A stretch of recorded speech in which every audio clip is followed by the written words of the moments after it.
Giants of South Florida are fired up to come home to face North Carolina. Bulls still on cloud 9 after their team's overtime win at Auburn just 2 weeks ago. And South Florida today will take the field ranked for the first time ever.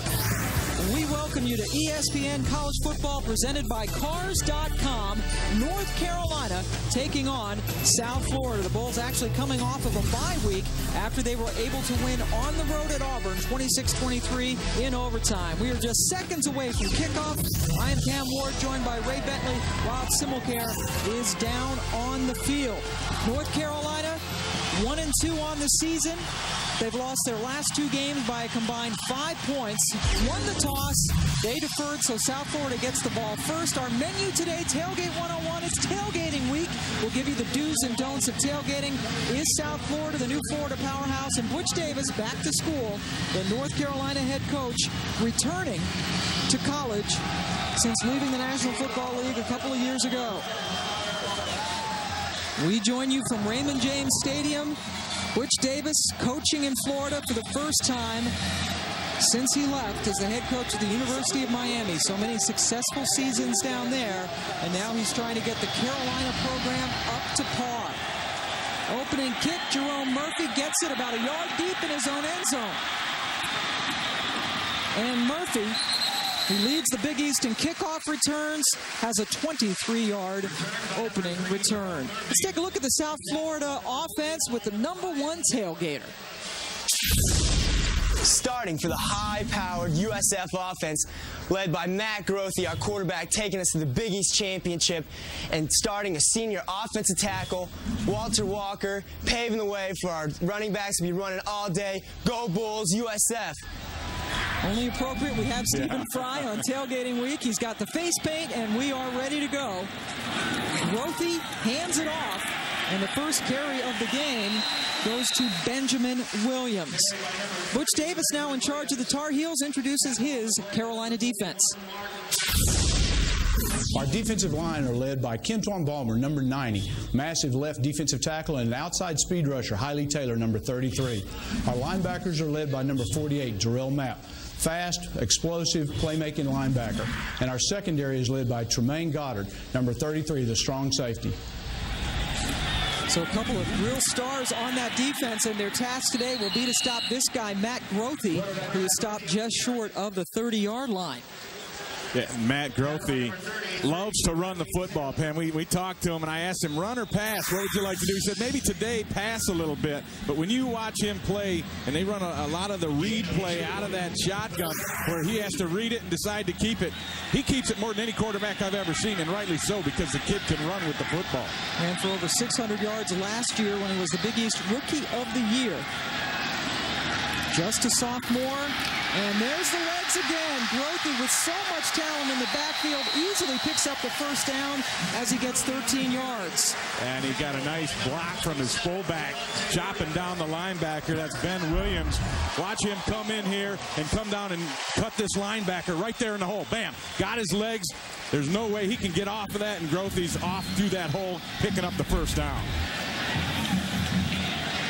So first down for the Bulls, opening drive of this game, just short of the 43-yard line up top, and that one ticks off the hands. Mark Pascal, the linebacker, was able to get a hold of it as he was looking for Taurus Johnson. Amari Jackson also in the general vicinity. Well, there was some question, Pam, coming into this. Was this a trap game for Jim Leavitt's football team, having beaten Auburn and then playing West Virginia next Friday night? This one kind of looked like a stumbling block, but he said he never looked at it that way. In fact, didn't even mention it to the team, and we asked Matt Grothe about it. He said, hey, we're just excited and enthusiastic to play some football.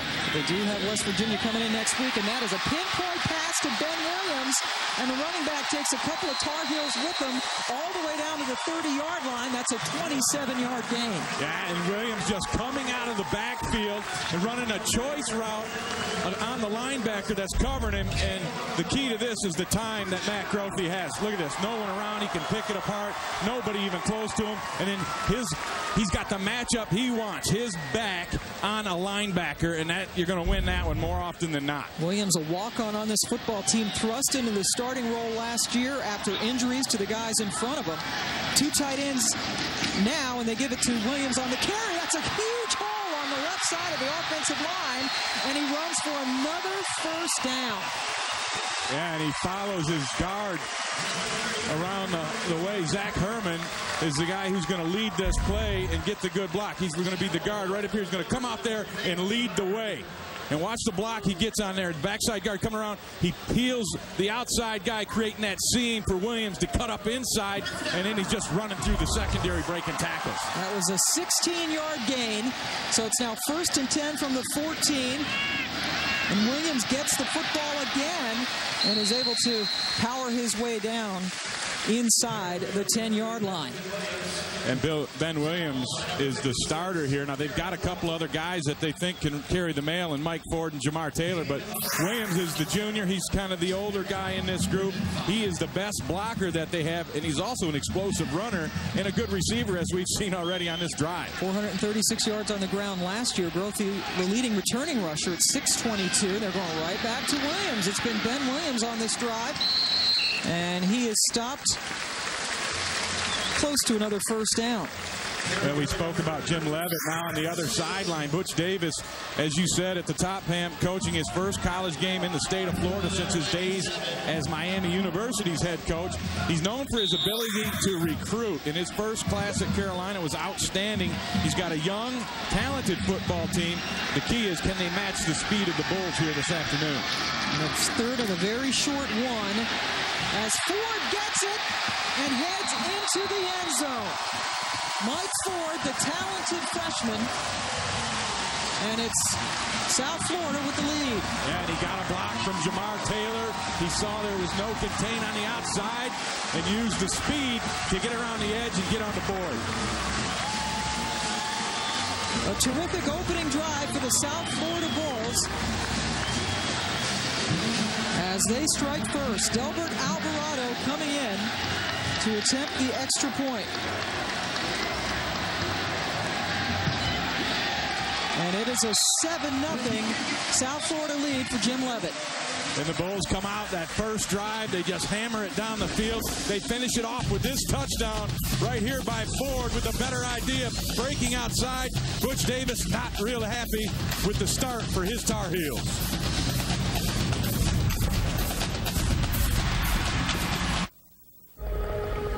This telecast is being broadcast in high definition, available on ESPN HD, presented by Pioneer Kuro HD TV. You're watching Tailgate Week, presented by Kingsford. And welcome back to Raymond James Stadium, where it is already 7-0 in favor of South Florida. Not too good for the Ram mascot of North Carolina. South Florida averaged almost 9 yards per play on their 78-yard opening drive of this game. Short kickoff because they want to keep it away from Brandon Tate. And North Carolina going to get it around the 40. We get our first visit now and an update with Reese Davis. Pam, Taco Bell studio update. When we last saw Louisville's defense, they were giving up a 57-yard touchdown pass to Kentucky. And now in the first play from scrimmage, one of the worst offenses in the country, Syracuse. Andrew Robinson to Todd Smith, 79 yards. And the Cuse up 7-0 in Louisville. How about that, Reese? Syracuse certainly has been struggling on the offensive side. Not as bad as Notre Dame, but no one is, as that pass is complete to Hakeem Nicks. And this North Carolina offense has some very talented wide receivers. Butch Davis, their head coach, going to introduce to all of his offense. The North Carolina offense is led by T.J. Yates, redshirt freshman quarterback. Poised, strong-armed, big-time playmaker. The solid offensive line is the right side of our offensive line. Calvin Garrity, the right offensive tackle, and Garrett Reynolds, number 75. So Nicks gets the first catch, and Brooks Foster gets another one. Second in the ACC in receiving yards is Foster. But the South Florida defense, let's hear from the #1 tailgater. He's fired up about it. Starting at the defensive line, we have George Selvey, always getting sacks, followed by our middle linebacker, senior Ben Moffitt, and always shutting them down, my boy Mike Jenkins. Let's go, Bulls. For the Bulls on defense for the first time, as another pass was complete, this time, or incomplete, excuse me, this time to Johnny White, trying to get the tailback out of the backfield. I tell you what, I want a couple of whatever that #1 tailgater's having. He's ready to go. He's got that face paint on. Let's hope his pores can breathe. TJ Yates back to pass. That one sails high as he was looking for Zach Penalto, but that falls incomplete. Now, TJ Yates is a guy, redshirt freshman, real name Taylor Jonathan, by the way, and he has thrown 3 touchdown passes in every game for this team. Really was sort of a late comer on to play quarterback for them. Right, an unknown commodity. That's what Butch Davis told us. He said he didn't really know anything about any of them, so he coached all the quarterbacks there as if they would be the #1, and TJ Yates rose to the top. Very poised for a redshirt freshman. Had no experience coming in, but he's shown that he can play. 3rd and 10, and he goes down. George Selvey, who leads the country in sacks, now 6.5 on the season, even though this is only his 3rd game of the year. And he is an unbelievable speed rusher coming around the edge. Here he is right here, and you're going to see him just win the foot race around the edge, beating Kyle Jolly. It's just pure speed, and the thing about him is his get-off. He gets off the ball quicker than any lineman I think I've seen in the country, and he's got an advantage because he played center. He was an all-state center in high school, so he knows a little bit about when that guy's going to snap the ball, and his anticipation skills are outstanding. So a sack already for Selvey. Marcus Edwards getting ready to field the punt, but before the punt there are whistles. Selvey, in fact, says that when he's going after a quarterback, he's thinking, please don't throw the ball. Offense. It's a 5-yard penalty. Still 4th down. Yeah, you know, in speaking with him, I asked him about, do you guess on that snap count sometimes? And he says, yes, I do. Yeah. But he says he knows from being a center the rhythm that a center has. In particular, when it's a silent count, when that center's snapping in the shotgun, he'll lift his head up, put it down, pause, and then snap. And Selvey times that up with perfection. Remember, he is only a sophomore, is George Selvey. Terrence Brown does get the punt off after the delay of game. That's a good floater fielded at the 15 by Marcus Edwards, and he's able to dance around a couple of guys, but finally taken down after only a 2-yard gain. South Florida under Jim Leavitt has had some great upsets the last few years.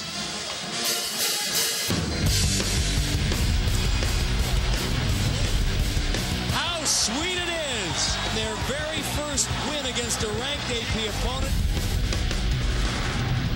They have beaten number 7 West Virginia on West Virginia's home turf. Touchdown, South Florida, and the Bulls upset Auburn. And that was their last game as that pass is caught by Jamar Taylor, and the true freshman is able to run for a South Florida first down as Darrell Mapp makes the stop.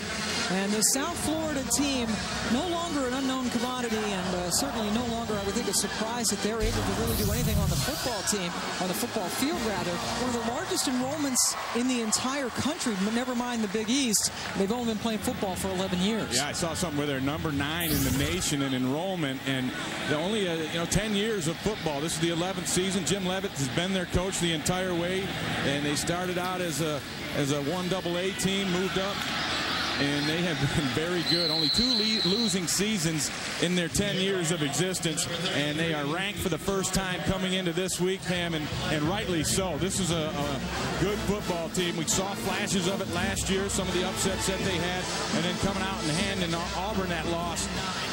And Auburn's field last week was an amazing performance for this football team and that man. It was the first time they had ever beaten an SEC team, and as Ray mentioned, the first time they've ever been in the top 25. And they are looking for more. Grothy up top completes it to Jesse Hester Jr. for a first down, as we'll go down on the field now to Rob Simmelcare for more on the Bulls. All right. Pam, 11 years ago, you mentioned when this USF football program started, it consisted of a trailer, an unlit practice field, and a coach named Jim Leavitt. Well, that trailer's long gone. They've got a nice office now. They're playing in this NFL stadium, and Coach Leavitt's team is now the 2nd fastest in the history of college football to go from startup to rank. Only Boise State has done it faster. And now South Florida trying to get back into the bowl picture, looking for a Big East championship. Grothy is hit, but able to get it off just in time, and it is off of the hands of Edner Alson, a redshirt freshman from here in Tampa, Florida. Timeline for this South Florida program, as Rob mentioned, it all began in 1996. They had 1 year of practice in 97, their first year on the field. They joined Division I AA, and they were able to beat Kentucky Wesleyan in their first game, 80-3, so that was a good start. Transition year into 1A, joined Conference USA, and now in the Big East. And it's interesting, the Big East at one time laughed upon when they were still afforded a BCS spot. And now they have 4 teams ranked from that conference. Yeah, and Cincinnati on the verge of becoming ranked, and the Big East has become the big beast. I think they're as good as any conference out there right now, nipping at the heels of the SEC, where everyone thinks that's the best football being played in the country right now. But South Florida knocked off Auburn 2 weeks ago. So the Big East is definitely making a statement on the heels of last year into this year. And a timeout has been taken. It's about time. Both teams no huddle, running up and down the field. It's a fast-paced ball game. Butch Davis, his first year at North Carolina, very high-profile coach, obviously. And he's trying to elevate that program. But right now they're trailing South Florida 7-0.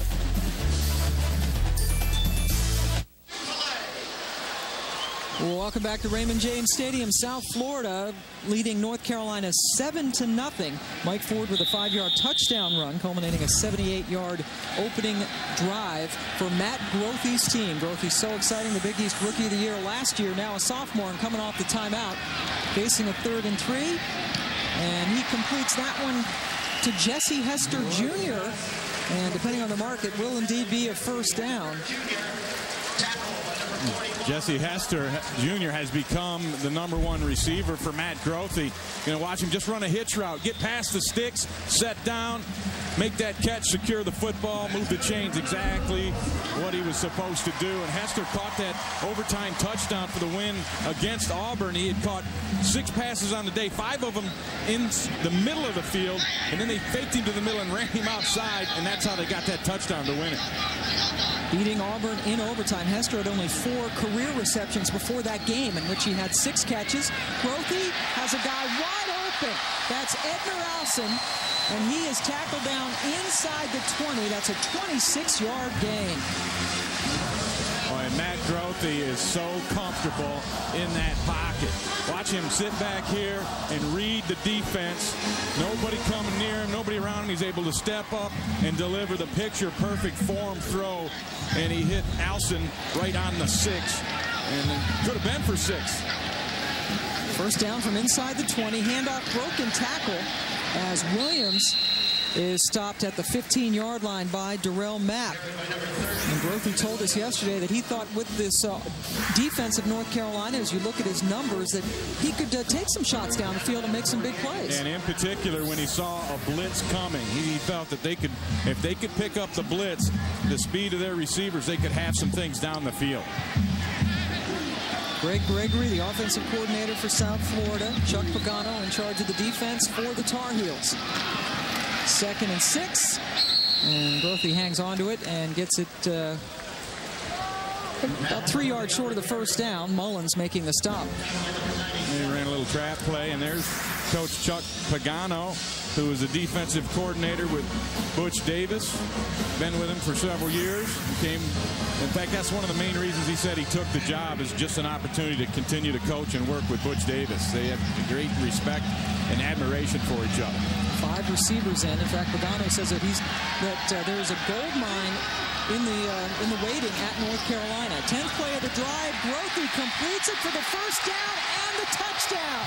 Amari Jackson slips a tackle and gets into the end zone.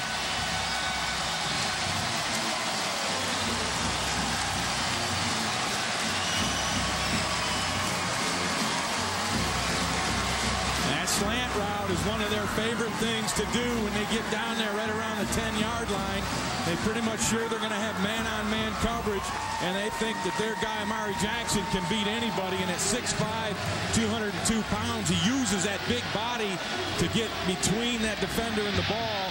seal him off and reel it in for the touchdown. Alvarado with the extra point. South Florida with 2 drives and 2 touchdowns. That one a 12-yard strike to Amari Jackson, and the Bulls are looking good early.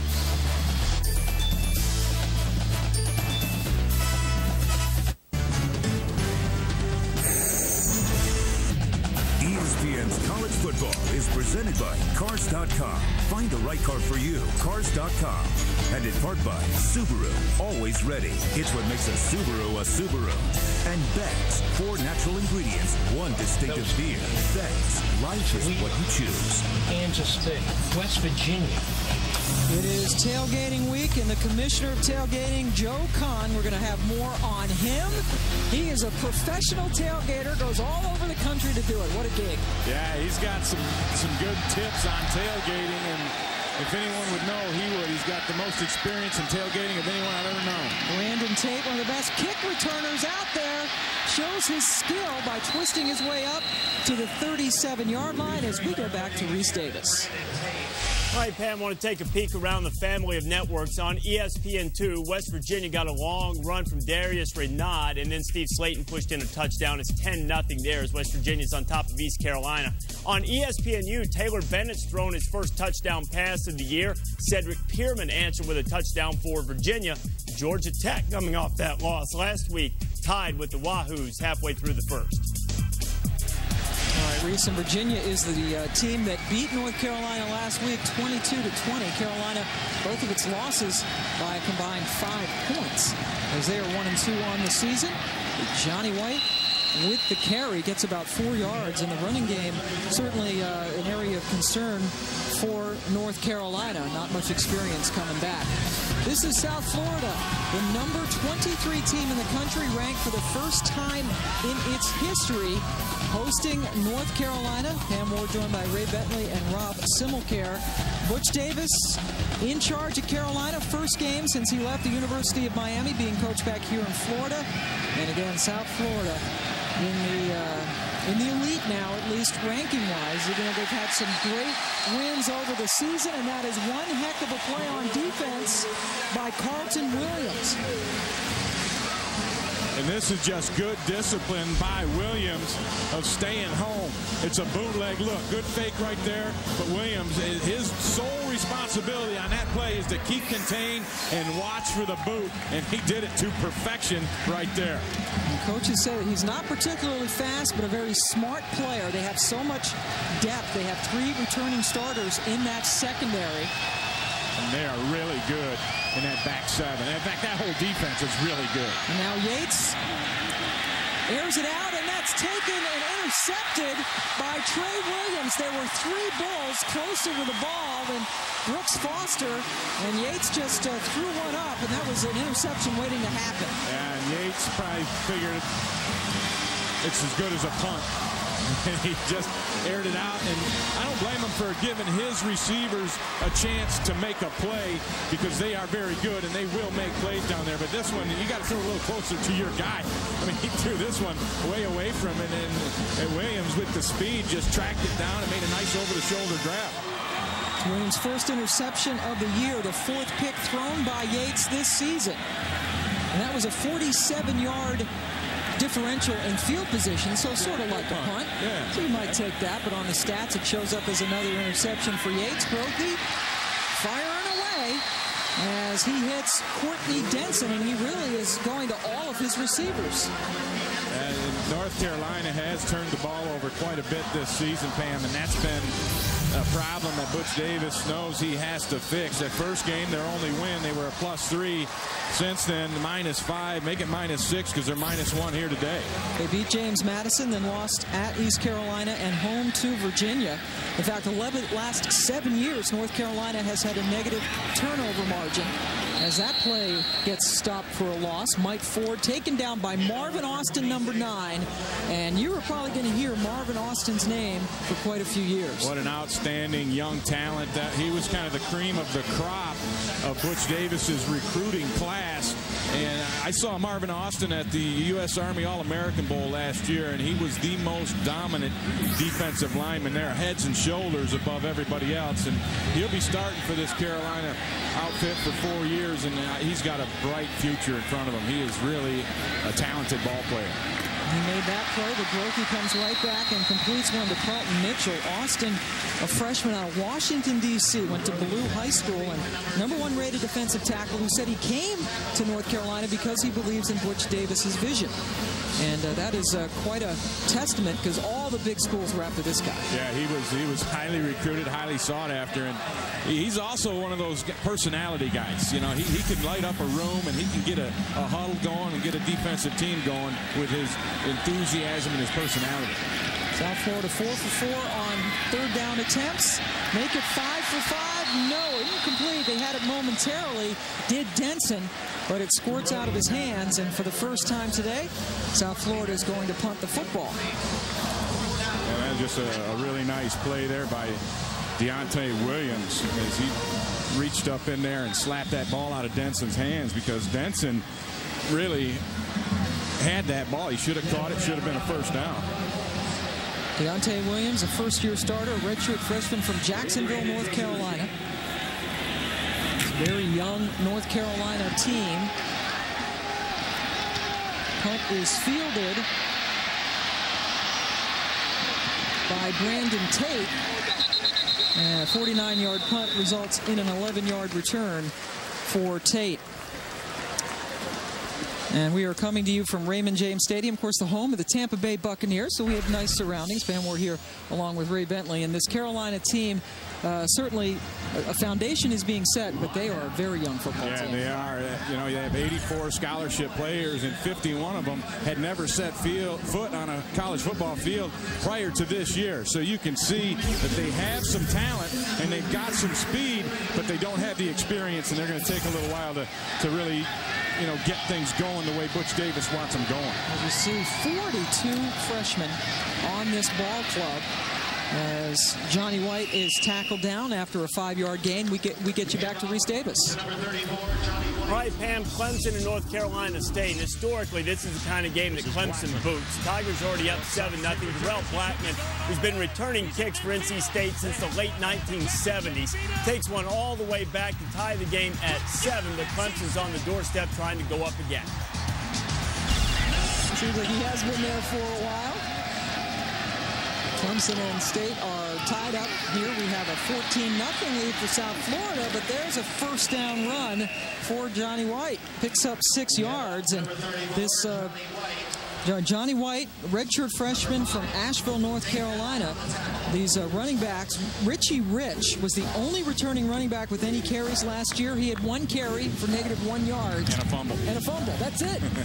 Yeah, they really are looking for that guy they can hang a hat on back there in the backfield, and they're giving Johnny White the first opportunity at it. You got to look at number 26, Richie Rich. That actually was the second first down for Carolina today. And White with another run, picks up 6. For more on Carolina's youth, let's go down to Rob Simmelcare. Well, if there is one thing that Butch Davis knows how to do, it is recruit. And his first time out, an abbreviated recruiting season for him, he had what the entire country considers one of the top recruiting classes in the country. Marvin Austin, the standout from that class. But with his recruiting ability demonstrated at Miami, it is not going to be long before these guys get better. And he says that there was a plan, a process, and a blueprint. And he said exactly that, Rob, that it will take some time. White, meanwhile, was able to get outside and pick up another first down. 10 yards for White before Carlton Williams makes the stop. 23 freshmen have played this season for Butch Davis. And remember when he took over Miami, he was in a pickle there. They had lost 31 scholarships, were on probation, so he sort of built or rebuilt that program, and he thinks he can do the same thing at Carolina, which is a very good educational institution as well for a state school. Yeah, he's got so many things to offer potential student athletes, and a lot of them see him and they think NFL because of his history and his past there. And then his coaching staff, 6 out of the 9 guys on his staff have NFL experience. And so if a young man wants to maybe take that next step, he couldn't go to a much better place than Chapel Hill and Butch Davis. Certainly had so many first-round draft picks when he was at the University of Miami. Started out as a D-line coach there, then went to the Cowboys, and the head coach at the University of Miami. The year after he left was when they won a national championship, and then the Cleveland Browns situation. As a flag is down, the player was offsides. It looked like George Selvey jumped, but of course the Brown situation, that front office has been just a mess, so you can't really pin that on Butch. Yeah, and he did make the playoffs his second year, but that was a tough. Offside, number 95 defense. That's a 5-yard penalty. We'll replay the down. That was a tough situation, and North Carolina had run the ball 5 consecutive times since that T.J. Yates interception. They went back to the throw on that one, and Selvey ended up offside. So I guess Coach Davis pulled the reins in a little bit after his young redshirt freshman quarterback threw into the wrong jerseys. Selvey already has a sack today, but on that anticipation was offside. Selvey leading the nation with 6.5 sacks, and he's only played 2 games coming into this one. He's number 95. Always keep an eye on him. Pitch back to White. Almost an option look to it, but he holds on to it and picked up. Actually was dropped for about a yard loss. Carlton Williams making another stop. That is the end of the first quarter. South Florida scored touchdowns on its first 2 possessions. Butch Davis back in the state of Florida coaching them up. Jim Leavitt on the other sideline as we head to the second quarter.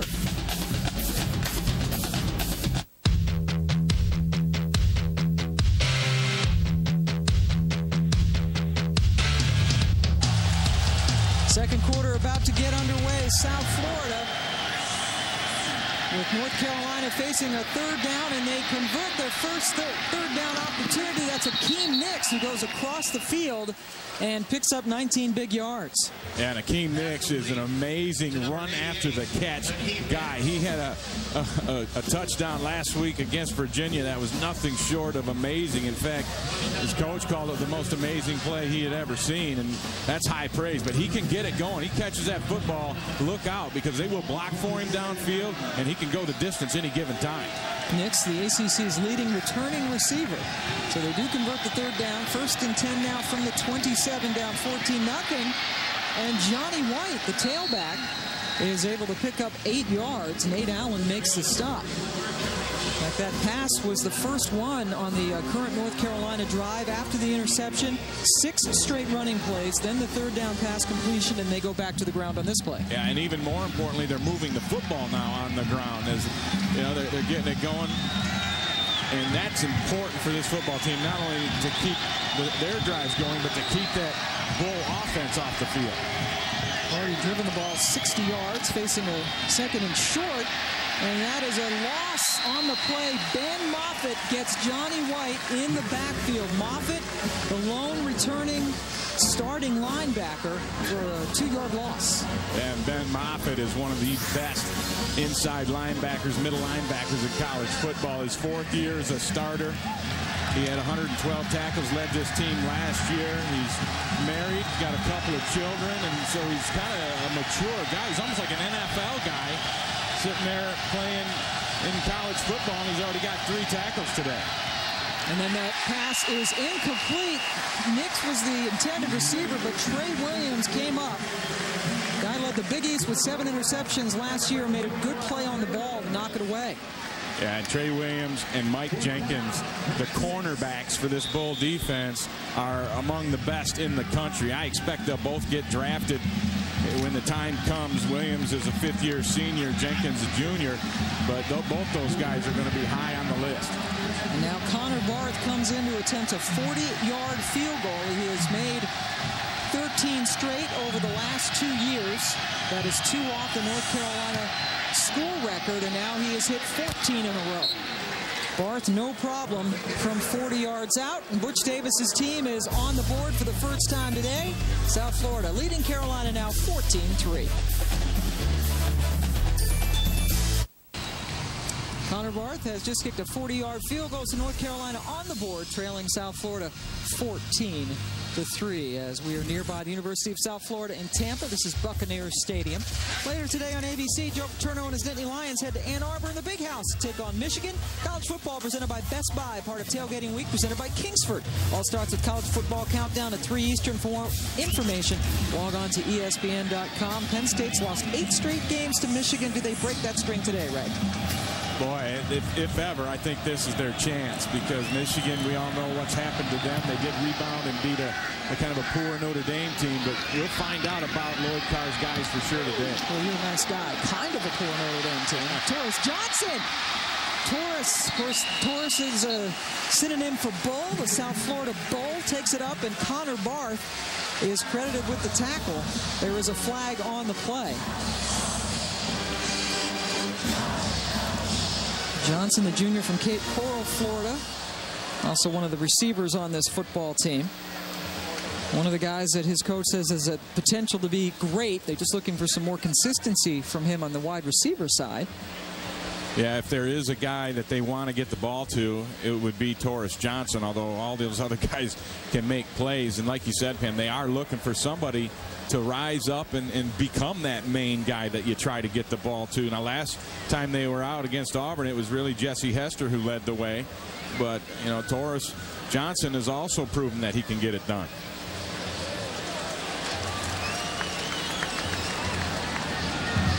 They're going to go both ways on this one. Johnson had a 36-yard return before the penalty.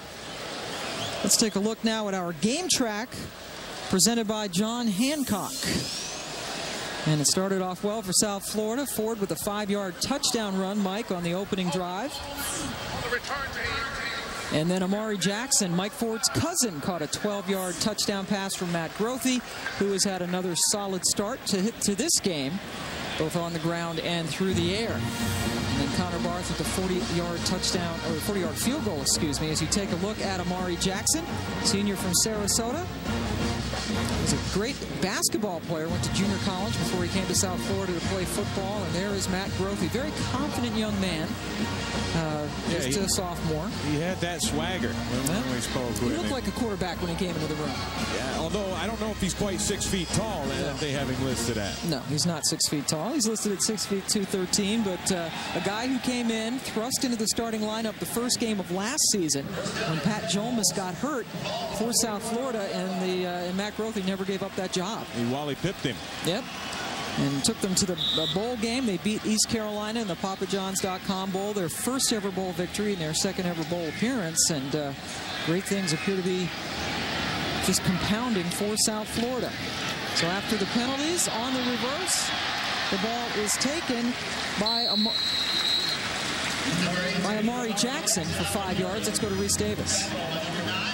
All right, Pam, East Carolina and West Virginia. Last couple of years, nobody's played the West Virginia offense better than the Pirates, holding them to a little over 3 yards per rush. But Mountaineers doing a little better in Morgantown today as Pat White goes in. 17-0 Mountaineers on top in the second quarter on ESPN2.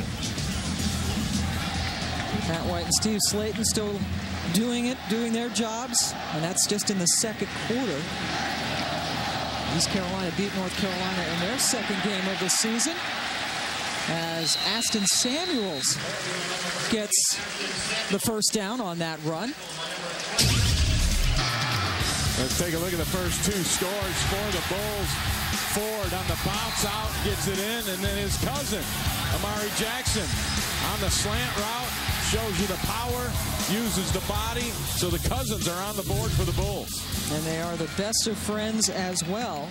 Mike Ford and Amari Jackson, both from Sarasota, Florida, Sarasota High School. Grothe on the roll, going up top, ball battled for and taken down. The battle won by tight end Cedric Hill. Hill's first catch of the season is a memorable one. A little bootleg action, and Hill is more of the blocking tight end type, but he showed you he can go up and get a football here too. As Grothe out on the perimeter, and he throws on the run as well as anybody in the game. And this is a dime. He gets it up there where only his guy can get it, and then the circus acrobatic catch by Cedric Hill, fending off the defenders. 32 32 yards. And the first time Grothe has thrown one out of the pocket, completes it for a huge gain.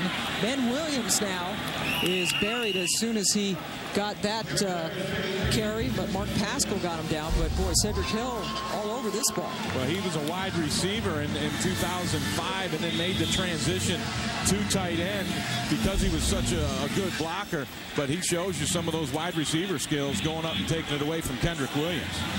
Junior from Valdosta, Georgia is Hill, but no gain for Williams on first down, and now out of the gun, Grothe with 5 receivers. Pumps one, and then he's going towards Jackson in the end zone. There's some contact, but no penalties. No penalty flag is down. For more,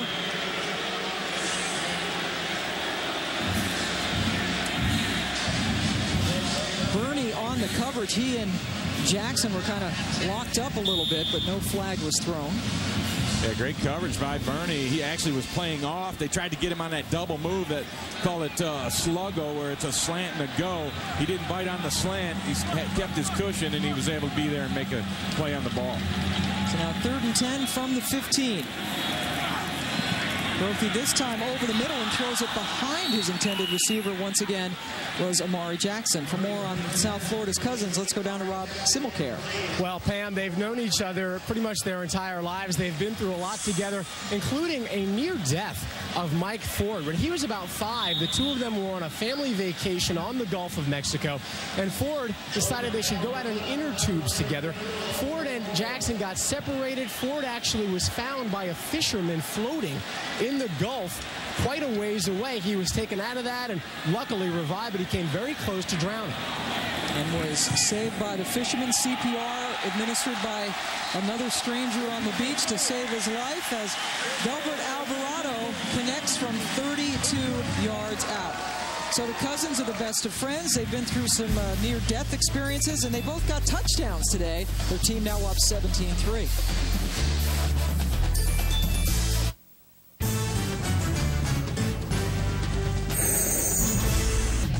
ESPN's college football, brought to you by Volkswagen. When you get into a Volkswagen, it gets into you. Kingsford Charcoal. Grab your friends and family and fire up the grill. It's time to bring the tailgate home. And Bass Pro Shops. Your adventure starts here. Tailgating week here on ESPN. Leroy Selman's known for their ribs, and there's some ribs outside, and there's Leroy. Who's that next to him? Wolfing down the ribs. Oh, I'm telling you, Leroy Selman, he knew how to play football. Oh boy, knows how to cook some ribs too. They were very good.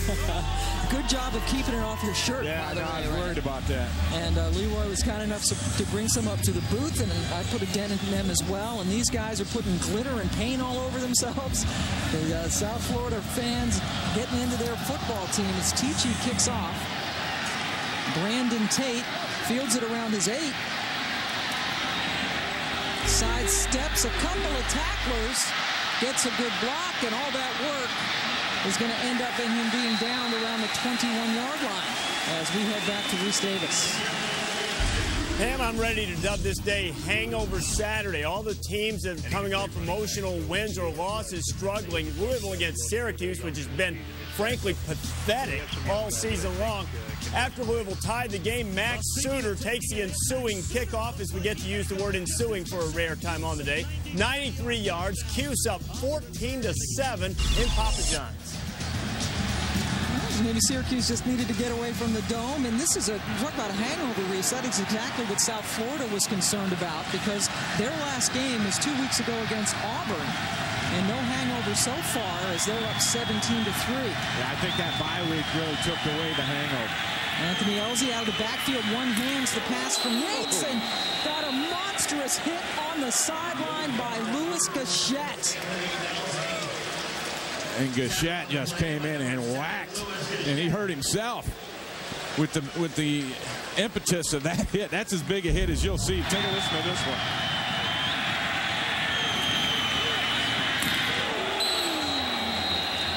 Then there's some pads cracking right there. Bam. You see he goes in, and that's scary to see, especially with what happened to Keith Everett up in Buffalo. And guys still lead with their heads a little bit too much, and Gachette's paying for it. Right up the middle.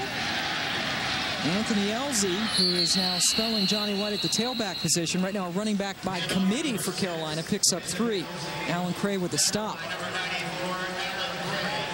Just a violent hit as Gachette made the stop, but is being looked at over on the sidelines. And now he is up and walking around. Good to see. South Florida leading North Carolina 17-3 here at the Buccaneers home field, Raymond James Stadium in Tampa. South Florida scoring touchdowns on its first 2 possessions. And then Delbert Alvarado adding a field goal. There's your quarterback comparison. TJ Yates, a redshirt freshman, and Matt Grothe, a sophomore. As the crowd gets into it now on 3rd down. And the pass is complete to Hakeem Nicks. Mike Jenkins makes the stop, but it will be a Tar Heel first down. A nice throw here by TJ Yates. A little slant route to Hakeem Nicks, his favorite receiver. And that was the timing on that one was nice. And Yates is kind of a little bit slow starting here, and he has done that in past games. And he's a streaky kind of guy. He'll go, 2 of 6, 2 of 7, and then bam, hit 6, 7 in a row. So he's a guy that can catch fire. 5 of 9 with an interception so far. As Elzy with that carry. Remember, Yates has not played a whole heck of a lot of football. He went to Pope High School in Marietta, Georgia. When he was a sophomore quarterback, it was a veer option-based offense, and he and the other quarterback alternated every other series, which is very bizarre. Yeah, that's really almost crazy to do. And TJ didn't like it. Didn't even play football as a junior. Then they changed coaching staffs and brought in a spread offense, and he said that might be more to my liking. And he got in there, and by the 5th game of the year, got himself a scholarship offered from North Carolina and accepted it. North Carolina was the first school to offer him, so he was sort of off of some other schools' radar because he didn't play as a junior. That pass is off the hands of Nicks. There's a flag down. It was an offsides. Jarrett Blue, one of the defensive ends, jumped a little bit early. And that tells you that TJ Yates is doing a nice job with his cadence. And that's important because South Florida, their defensive front is predicated on the get-off. They try to get off as quickly as possible, and sometimes they'll guess. Offside, number 90 on the defense. It's a 5-yard penalty, still 2nd down. As I was saying, Pam, sometimes they'll guess and go a little early, and that's what Bowie did in that case. Wally Burnham is the defensive coordinator. He's a neat guy to talk to. He played for Bear Bryant at Alabama in his 8th year, and down there on the sidelines is Wally.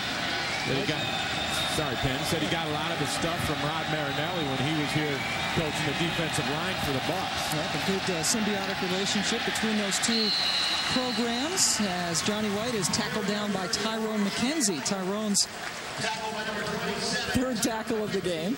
And McKenzie is an interesting story, a transfer from Iowa State. He came over with his former head coach, Dan McCarney, who is the defensive line coach now for the Bulls. And he got himself a waiver to get instant eligibility. He was the leading tackler for Iowa State last year, and he's come in here and done a really nice job fitting in. In fact, he was 8th in the nation, averaging just under 11 tackles per game for the Cyclones.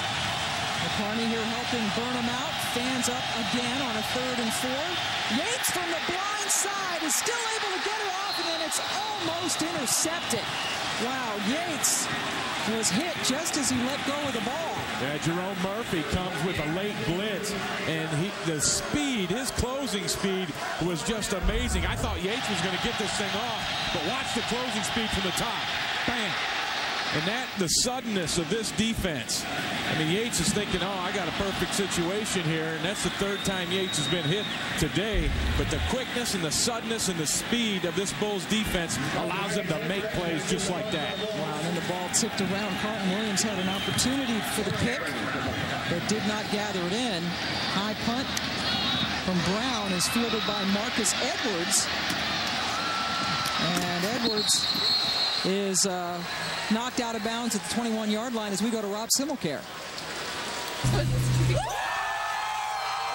All right, Rob Simmelcare outside Raymond James Stadium with the commissioner of tailgating, Joe Kahn. Joe, how does one exactly get to be the commissioner of tailgating? Well, it's persistence and eating a lot. This is my 12th season. I've traveled to over 500,000 miles and about 500 games. Wow, impressive, and some good meals along the way. We'll be back with more from the commissioner of tailgating a little later. I'm so jealous that Rob is down there. Persistence in eating. I could do that. Self-appointed, self-anointed commissioner of tailgating. It is tailgating week here on ESPN, and a great place to do it here in Tampa is Grothy keeps it. And he is tackled down about a yard short of the first down by the talented Marvin Austin. Keys to tailgating, and this comes right from the commish himself. Well, the tradition, of course, you have to understand where you're going and what the traditions are there. Participation, very important. And location, location, location. You got to be parked in the right spot. Keep things simple, and then bring more food than you need. That's good advice for anybody, anywhere, under any circumstance. Yeah, you don't want to run out. Maybe bring more food to the booth would be number 6. Yes, thank you. Tailgating, a great tradition. One of the great things about college football, as South Florida and Matt Grothy, they decide to take a timeout. Their first timeout of this half. They have a 17-3 lead. 2-1 here. This is the state of Florida. There are several Division 1A or Bowl subdivision schools. University of Miami, you have Central Florida and Orlando. Gainesville has the Gators, Tallahassee, Florida State. And right here in Tampa, you have South Florida. As the Google map takes you right down into their campus, we are coming to you from a few miles away where they play at Raymond James Stadium, just a beautiful NFL facility. And Jim Leavitt is A-OK with that. He is not a proponent of an on-campus football stadium. Right, he said we need a women's softball facility first and a soccer facility, so he understands the big picture, and there is nothing wrong with playing your home games in this place. Williams with the carry and stopped just a little bit short of the first down. In fact, now they're going to say he has it. Originally, it looked like they were going to mark him short, but it is a new first down for the Bulls. There are 7 bowl subdivision schools in the state of Florida, and it's always been the big 3, Pam, with Miami, Florida, and Florida State, but things are starting to change a little bit. And after the first down, they have it on the 32. Grothy flares it out to Taurus Johnson, and he'll pick up about 5 yards on first down. Ray, how would you rate these schools in Florida?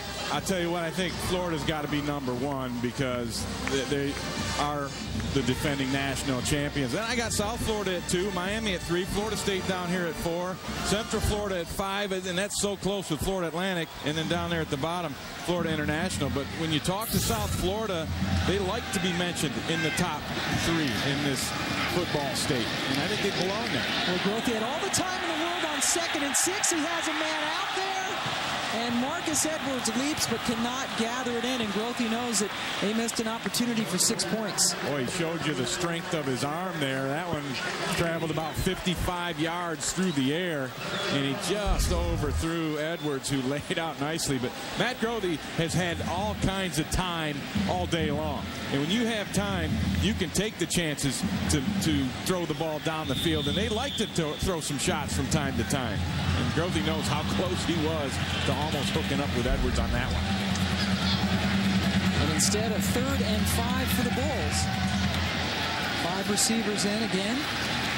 Grothy, this is what he's so dangerous at as the flag is down. Grothy runs for the first down, but we might have a hold in the backfield. That's usually what you get, and in fact it is holding on the Bulls. So negate that Grothy first down run, and it will bring up a 3rd and long for South Florida.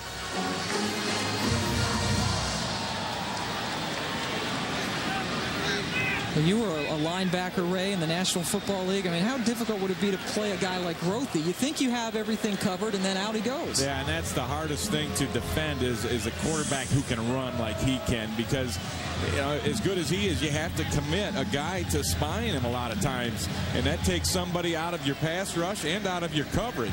So, it kind of thins you out on defense, and then he's still apt to make a play even if you do spy him.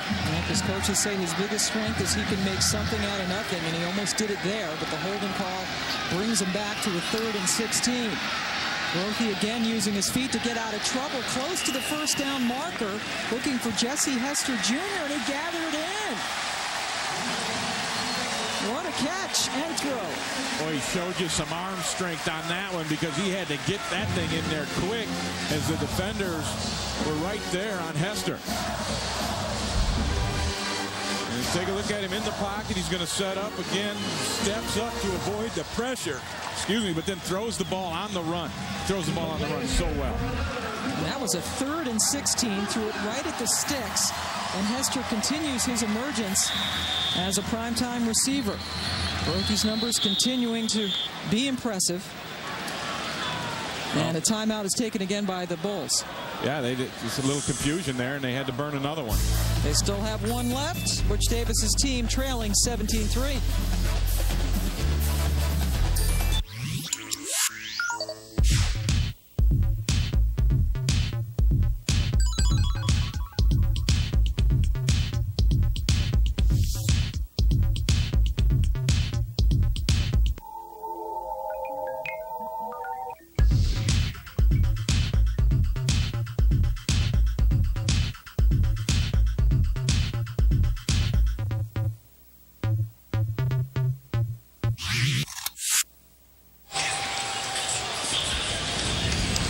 Welcome back. We are in Tampa, the home of the University of South Florida. School founded in 1956. Over 41,000 students go there. The largest enrollment of any school in the Big East, and they are serious football fans down here. It used to be Gator country. Jim Leavitt grew up around here at St. Petersburg area, and he's slowly transitioning this into Bulls country. Yeah, and he thought there was great opportunity here. And he has really done a fabulous job. His team ranked for the first time ever now at number 23. After the timeout, 1st and 10 for the Bulls. And Grothy hangs on to it and then goes down as he is taken out after about a 1-yard gain by Marvin Austin. You can take a look at this right here. You see number 90, that's Kentwan Balmer, who is a senior leader on this football team, and he's trying to get his guys going. He's knocking people around to get them going, and sometimes you need that kind of leadership. And he was praised, has been praised by Butch Davis for his skill and leadership. Mel Kiper has him 18th on his big board for all seniors coming out to be eligible for the draft. As Jackson gathers that one in, we go back to Reese Davis. Pam, the #1 team in the state of Florida, has lost its last 3 in the state of Mississippi, and the Gators were sleepwalking until Percy Harvin sounded the alarm. Made a good catch of the not perfect Tebow pass and then slipped his way into the end zone. And maybe the Florida's shaking off that hangover. They're up 7-3 on the Rebels. And Florida, Reese, is a team that South Florida will play in 2010. The Bulls are going to go to Gainesville to take on the Gators. Yeah, and then they'll get to decide if they belong in that top 3 and decide it on the field. Still 3 seasons away as Grothy rolls out and then throws it towards the sideline. He had Taurus Johnson and Marcus Edwards there. Yeah, and he just put that one out of bounds, really, and if his guy was able to, leap a tall building in a single bound, he might have been able to get it. And Taurus Johnson is the guy who said to the media this week, I thought we already were in the top 3, the big 3 in the state of Florida. He said, I didn't know Miami was still in there. Right, and you know that Coach Leavitt just cringes when his guys give bulletin board material for opponents, even though it's 3 years down the road. Yeah, Jim Leavitt was worked under Bill Snyder at Kansas State, a button-down kind of guy, and he was not thrilled to hear that as flags are down before. Yeah, now North Carolina moved first, and if they broke into that neutral zone, it could be a grievous error and give a free first down to the Bulls. Let's see which way they want to call this. It was 4th and 3, or is 4th and 3. Offside. Defense. Oh. That's a young football team type mistake. They give them a whole new possession because on 4th and 3 you can't hold your water on punt defense. And that's got to be disappointing. Growing pains for Butch Davis and this North Carolina team as they give a gift first down to the Bulls. 4:26 left to go here in the first half, and an opportunity lost for Butch Davis's team to get on the board. Jamar Taylor, a true freshman from Lakeland, Florida, now in as a running back next to Grothy. keep him in the block. Grothe is hit as he lifts it out to Jackson. And Amari Jackson was able to get it, but he was out of bounds, so it is incomplete. There's Kentwan Balmer, and here he is right here. And we saw him kind of roughing up one of his teammates previously. And on this one, he gets a nice pass rush, and he roughs up Matt Grothe after the throw. Balmer, we had a chance to talk with him, and you know, he was very excited when Coach Davis got the job. He thought, you know what, we got a chance here. He said morale is higher around here now, and they're really happy to see what's going on, and he thinks it might have turned a corner. At least they're heading towards that corner to turn it. Taylor with the carry. Balmer, in fact, said of Davis, couldn't get a better coach or a better person. So that's high praise indeed. Later tonight at 7:45 Eastern on ESPN, it's Georgia in Tuscaloosa to take on Alabama. College football presented by Best Buy, part of Tailgating Week, presented by Kingsford. Georgia 2-1 on the season. Boy, Bama 3-0 after a thrilling win over Arkansas last week. That's going to be a good ball game right there. And watch out for Nick Saban. He can do it. No matter what you think about him, he can do it. He's making a lot of money, that's for sure. That's rubbed some folks the wrong way. Nice move after the catch by Jackson, who gets the first down. Balmer making the stop, but not before an 8-yard gain. Amari Jackson, one of those guys who was a high school quarterback. You hear that so often when you get to, you know, skill positions, receivers, guys that play safety. They come out of high school, they play quarterback in high school because they're the best athlete on the team, and that's kind of where you need that guy. But they don't necessarily have that ability to do it at the next level, although all of them think they can. Jackson has 4 catches, including a touchdown today, as Taylor gets the carry and picks up a couple on first down. Just one timeout left for South Florida here. Larry Mullins almost tore his head off. For Butch Davis in his first year as a head coach at North Carolina. These guys, though, have yet to lose their first football game.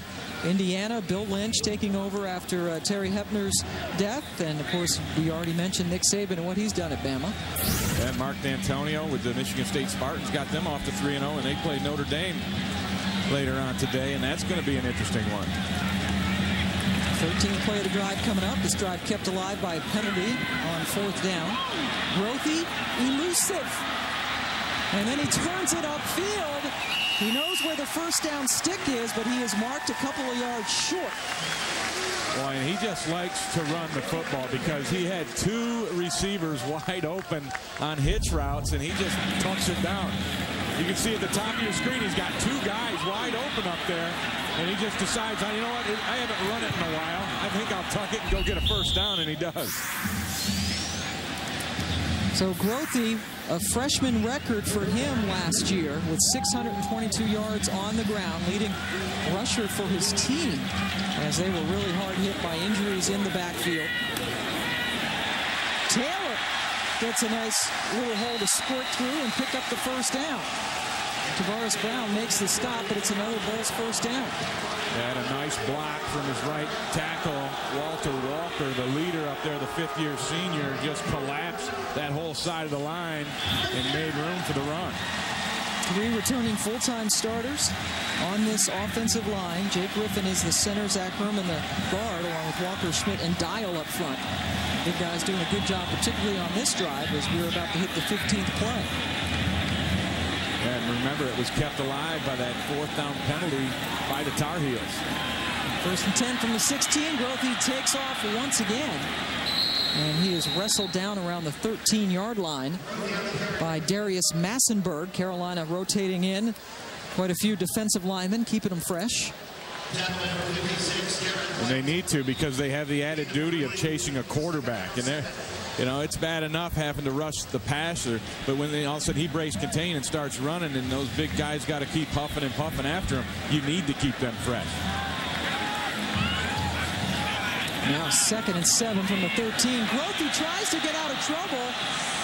A flag is down, and he goes down around the 19-yard line. Could have another hold coming up. Powell coming in to get Grothe, who has a couple of words after the play. Saw that little spin move by Grothe as he's getting away from Hailey Taylor. But 77 offense. It's a 10-yard penalty. We'll replay the down. That's on Jake Griffin. Griffin is the center starting for Nick Capugna, who is out with a hurt knee. And Butch Davis still into it. Got the body English going on down there. What I was going to say about Matt Grothe, that's the one drill that Greg Gregory, the offensive coordinator, has his guys do every day. That's that scramble drill where they try to avoid that outside rusher, make a move, and spin outside. They do it every day. 2nd and 17. Grothe, corner of the end zone for Hester, and it is knocked down. Good coverage by Deontay Williams and Kenrick Burney. Boy, Matt Grothe, if he can just throw that ball a little bit farther, he's going to have it wide open to Jesse Hester, because Hester's behind those defenders, but the ball just isn't thrown far enough, and Burney looks like he was the one who got the hand on it, although they were both right there. Burney, also a baseball player on this Carolina team, went with him to the College World Series. Deontay Williams, a freshman, from a redshirt freshman from Jacksonville, North Carolina. Nice play. And now it's a huge 3rd and 18. Large chunk of change for Grothe to pick up. And he somehow was able to get away from some Carolina defenders, but then fumbles it away. And Tremaine Goddard picks it up for the Tar Heels. Boy, you don't see that very often, but Darius Powell, that defensive end, was able to knock it away from Matt Grothe. And you can see he's a little frustrated and disappointed with himself as Goddard comes up with the fumble. And coming up with takeaways has been a major challenge for North Carolina for a few years now. You see right there, the hand got on the ball and knocked it loose, and that's just a big defensive play for North Carolina. And nowhere to go with the football either. Look at the coverage down the field. You got 5 receivers running and making turn-ins at various levels, but they're covered up nicely. And it was a 3rd and very long, so Grothe just tried to make a play for himself, but the play was really made by Darius Powell. A redshirt freshman from Waldorf, Maryland, Hiley Taylor, he says is mentoring him as Brooks Foster gets it and picks up about 9. Let's go back to Reese Davis. All right, Pam, coming up on the Pontiac Performance Halftime Report. You think the slate of games not good? Hangover Saturday, nowhere is the head throbbing more than in Louisville. Syracuse has already put 21 on them. Florida has sleptwalked through most of the first half. Georgia Tech apparently not over the BC loss yet. Mark and Lou got their notebooks ready. We'll give you impressive quarterbacks and the coach's pep talk coming up. Mark and Lou in some comfy chairs there, too, watching football. Not a bad thing to do on a Saturday. Louis Bichette up in front of Brooks Foster. He's got the pick, but he was down. He took a knee after he made the catch. And remember, Bichette is the one who earlier in this game had a huge hit on a tackle that kind of knocked him silly, but Bichette comes up, and that's the 2nd interception of the day thrown by T.J. Yates. Yeah, nice read here by Bichette, just stepping in there in front of the receiver and taking the ball away. Yates with a pump fake, didn't like it, came back to the other side, and when you come back the other side that late, you're going to have trouble, and he looked for Brooks Foster, but Bichette just stepped right in front of it. A lot of contact on that play. Butch Davis frustrated, so they get the ball on the fumble and then throw it right back. Bichette's first interception of the season. 1 timeout left, flags are down all over the place. And Grothe throws it incomplete. That should have been caught by Mike Ford. Hit him right between the 2 and the 6. We'll check out the flag.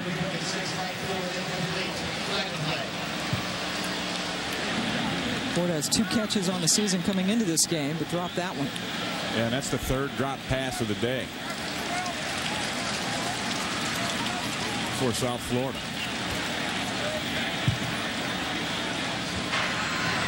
Illegal substitution, defense. That's a 5-yard penalty. It's their first down. Well, it could have been a lot bigger of a play than that, though, as Ford had that one hit him right between the 2 and the 6. And that's one problem that I've seen on film with South Florida. They do have a tendency to drop some footballs. So with that penalty, it's 1st and 5 from the 32 as Grothe improvises once again, rolls out, finds Taurus Johnson. Johnson wisely steps out of bounds after a 16-yard gain. 30 seconds left in the half, and remember, only 1 timeout left for South Florida. And that little spin move that Matt Grothe made is what I'm talking about that they practice every day. See how he's stepping up and then boom, turns his shoulder and reverses his field and gets outside of the contain, and that just buys enough time to get people open, and it keeps him safe on the perimeter. A couple of catches for 20 yards now for Johnson. Grothe with time over the middle, looking, finding his man Hester, but it's incomplete. Hester was defended by Deontay Williams on that play. Now 24 seconds left to go. A dangerous throw by Matt Grothe there late over the middle. Just got it over the hands of the outstretched linebacker. And now 24 seconds left in the first half. And 2nd and 10 from the 16. This is where you want to take some shots into the end zone if you can. Grothe spinning, looking towards the corner, and throws it well out of bounds. Yeah. In Canada, that would have been a touchdown. Yeah, but not here. Hester, as Hailey Taylor was able to get some pressure up the middle on Grothe, and now there are 19 seconds left. Yeah, and they sure would like to get another opportunity to get a touchdown as opposed to attempting a field goal here before the half ends. Look at Matt Grothe's numbers in and out of the pocket. Out of the pocket, 3 for 4 for 52 yards. And he, like I said earlier, he is as accurate as anyone I've seen on the run throwing the football. That time he had a clear shot at Jamar Taylor, and Taylor tackled down at the 6-yard line. Get a timeout. Bernie with the tackle. And they finally call a timeout. Boy, about 6 or 7 seconds had run off, though, since the end of the play. Yeah, and they were asking for it. And Coach Leavitt's over there right now saying, hey, I was calling timeout. I think they're going to put some more time on the field as they get Coach Leavitt off the playing field.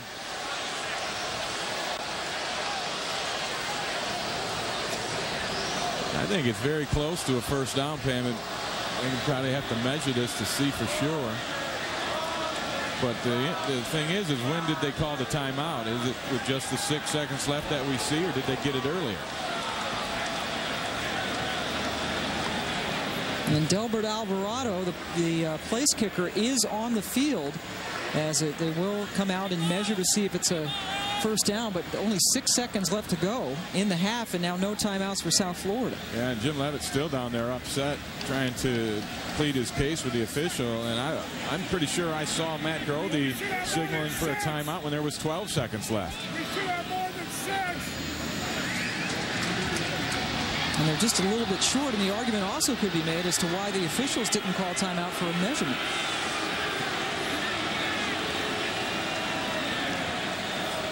But right now they're looking at a 23-yard field goal attempt by Alvarado, who is true from 32 earlier today. He was just 2 for 6 in their last game against Auburn, but hit that game-tying 18-yarder with under a minute left to go that sent it to overtime, and then they were able to win in the extra period.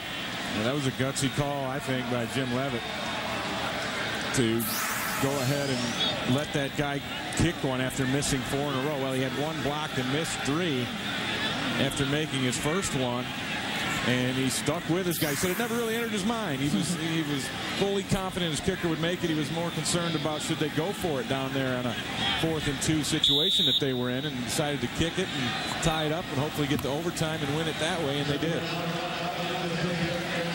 So it is indeed no timeouts left, 6 seconds left, and a 23-yard attempt. He's been wide left when he's been missing. From the left hash, the snap was high, but Alvarado was able to get it through.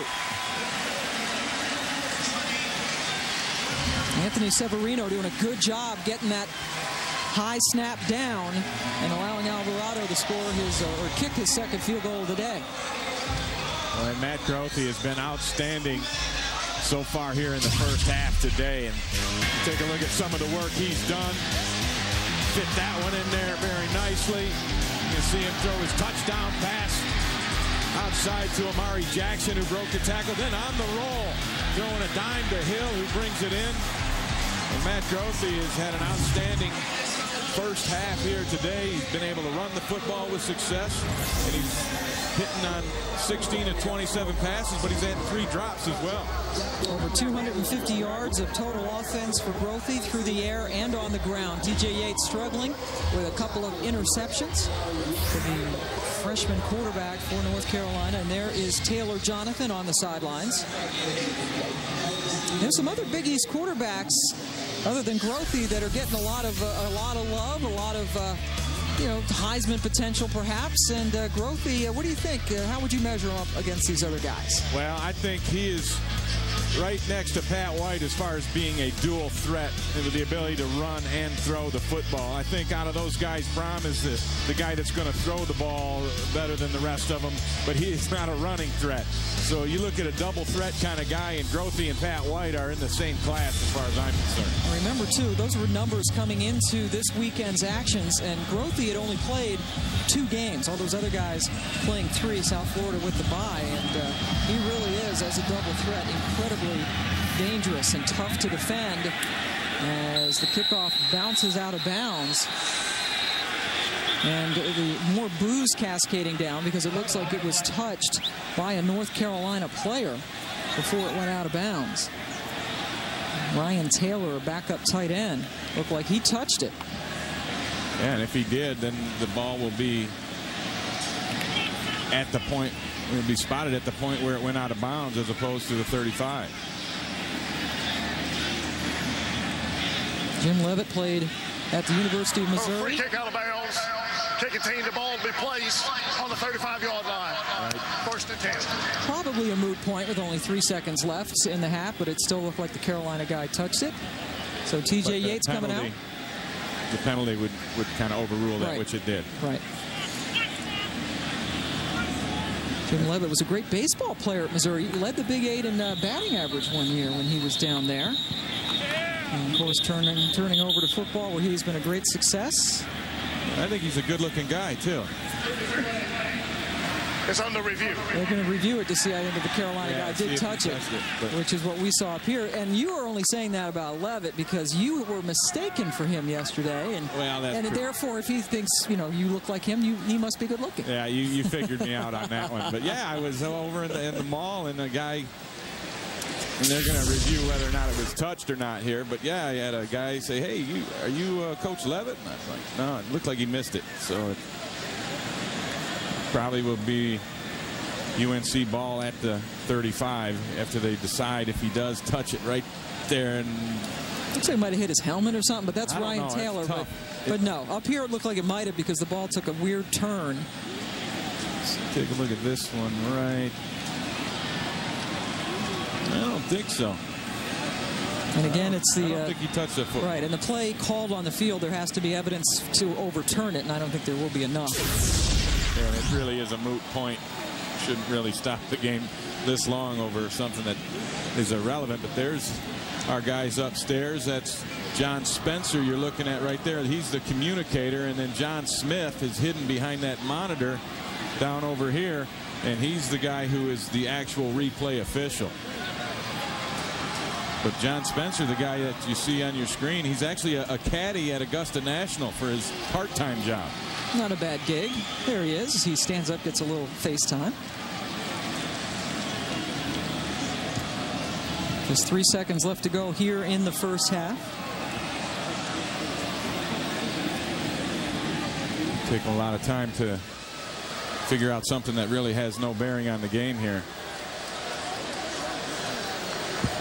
Looks like they have finally come up with a decision. After review, the play stands as called on the field. North Carolina will be awarded the ball on the 35-yard line. 1st and 10. So they didn't really have enough video evidence to confirm or overrule. So they give the ruling, the play will stand as called, and we'll just get North Carolina take a knee, and we'll go to halftime here. Yeah, all that delay for a knee. So TJ Yates with a couple of interceptions in the first half. Takes a knee. Connor Barth with a 40-yard field goal, the only score for North Carolina. Mike Ford and Amari Jackson two cousins, best of friends with the touchdowns for South Florida as we head down to Rob Simmelcare, who's with Jim Leavitt. All right, here with Coach Leavitt. 2 early touchdowns and the 2 field goals. What went well offensively for you there in the first half? You know, we were able to mix up the pass and run pretty good. The problem is we had our opportunities here towards the end of the second quarter and didn't take very good advantage of the field position we had. But, you know, the balance has helped us. All right, Coach. Thank you very much. Pam, back to you. All right, Rob. 329 total yards for South Florida, only 77 for North Carolina. It is a 20-3 South Florida lead as we go to Reese Davis for the Pontiac Performance Halftime Report. Welcome back to ESPN College Football presented by Cars.com. As we were getting ready for the second half, North Carolina trailing South Florida 20-3 at the half. And let's take a look at what happened in the first half with our game track presented by John Hancock. And it started off, Matt Grothe has been terrific both through the air and with his feet. He has thrown a touchdown pass, and on the other side, TJ Yates has thrown 2 picks.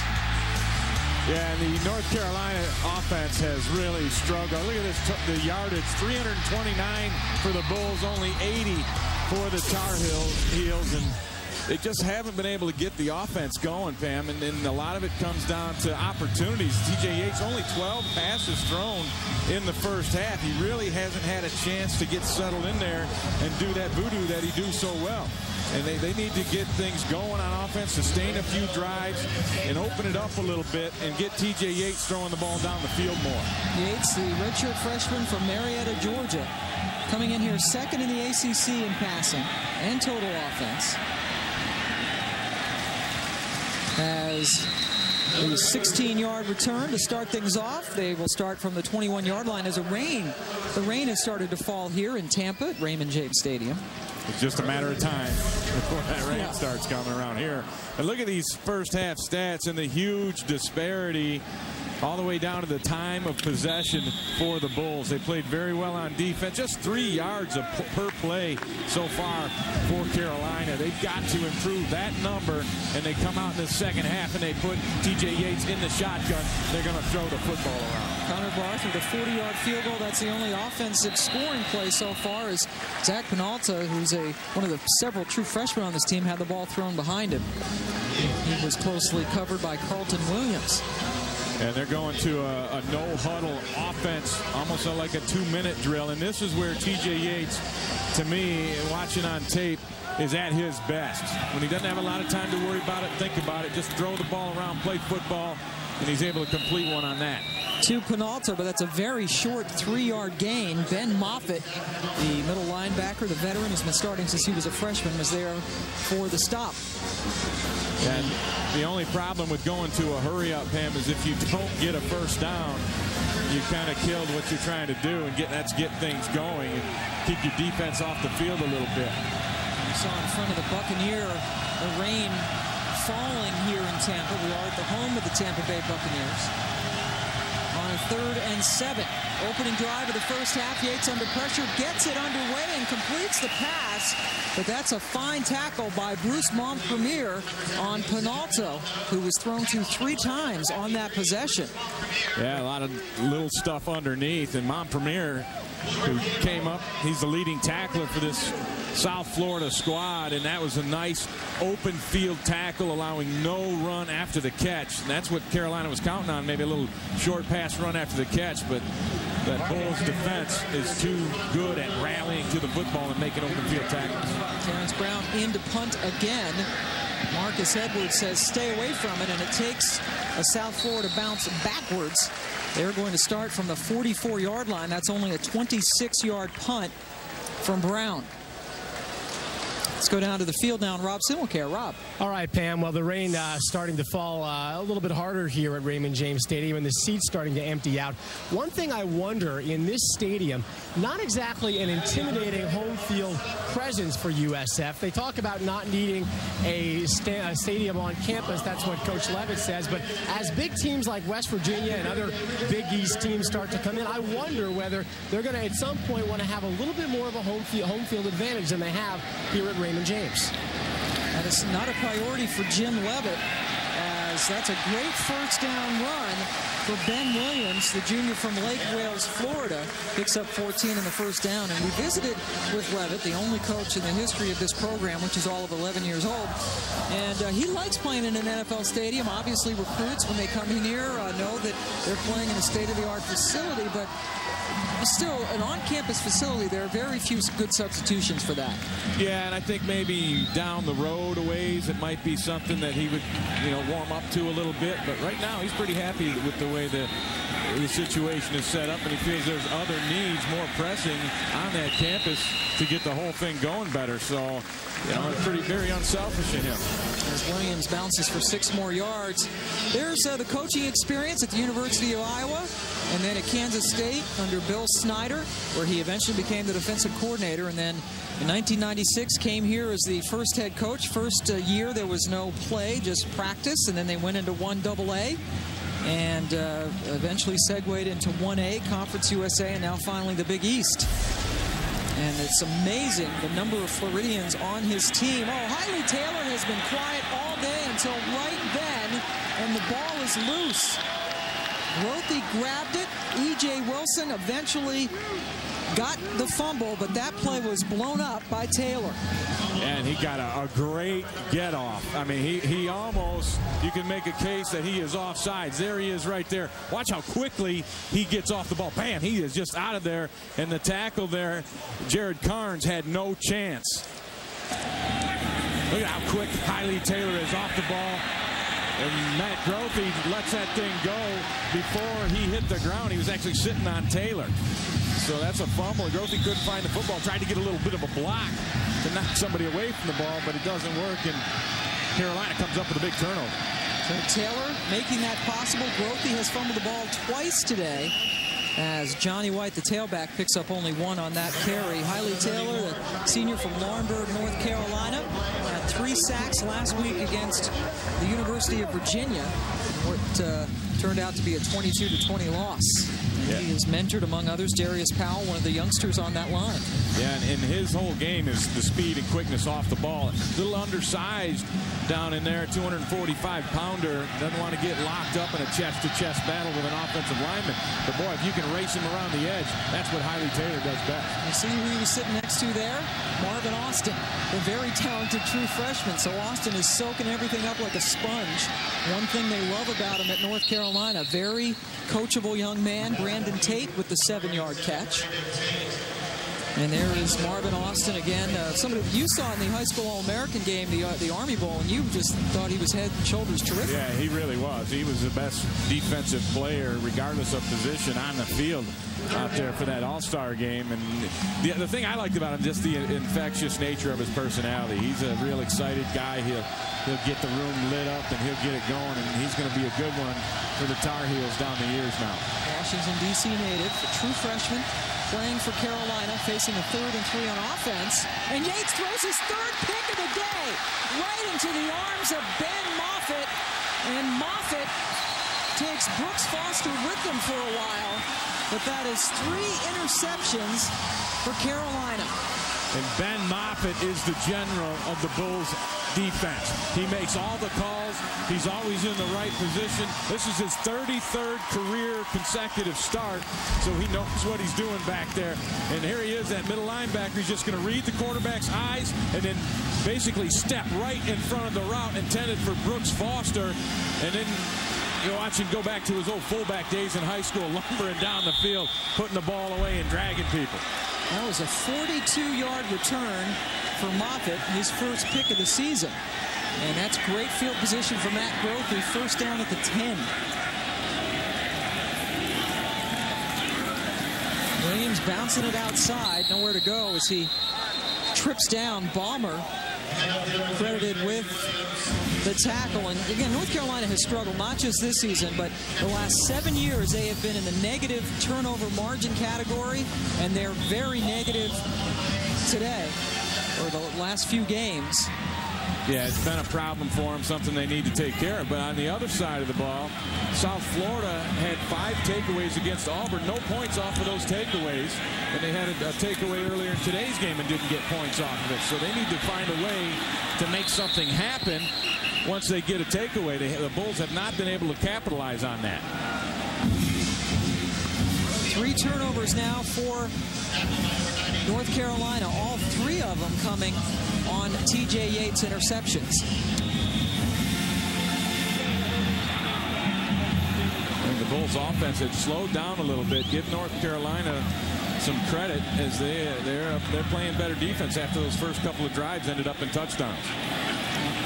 And now Grothy throwing it up and looking for a flag is Torres Johnson, who says that he was held by Mark Pascal. Yeah, and Pascal did kind of get on him a little bit and grab a hold of him. But and you can do that. You can hit a receiver as long as the ball is not in the air in college football, and Pascal took advantage of that.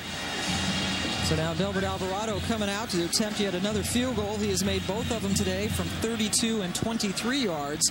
This one a little bit farther away at 40. Jim Leavitt not happy, as he told Rob Simmelcare at the end of the half, that they would have to settle for some field goal attempts after scoring touchdowns on their first 2 possessions of the game. Alvarado able to curl that one in. He is 3 for 3 in field goals this afternoon. But Ben Moffitt, he's married, he's got a couple of kids, and he's got an interception and a 42-yard return that set up that last field goal.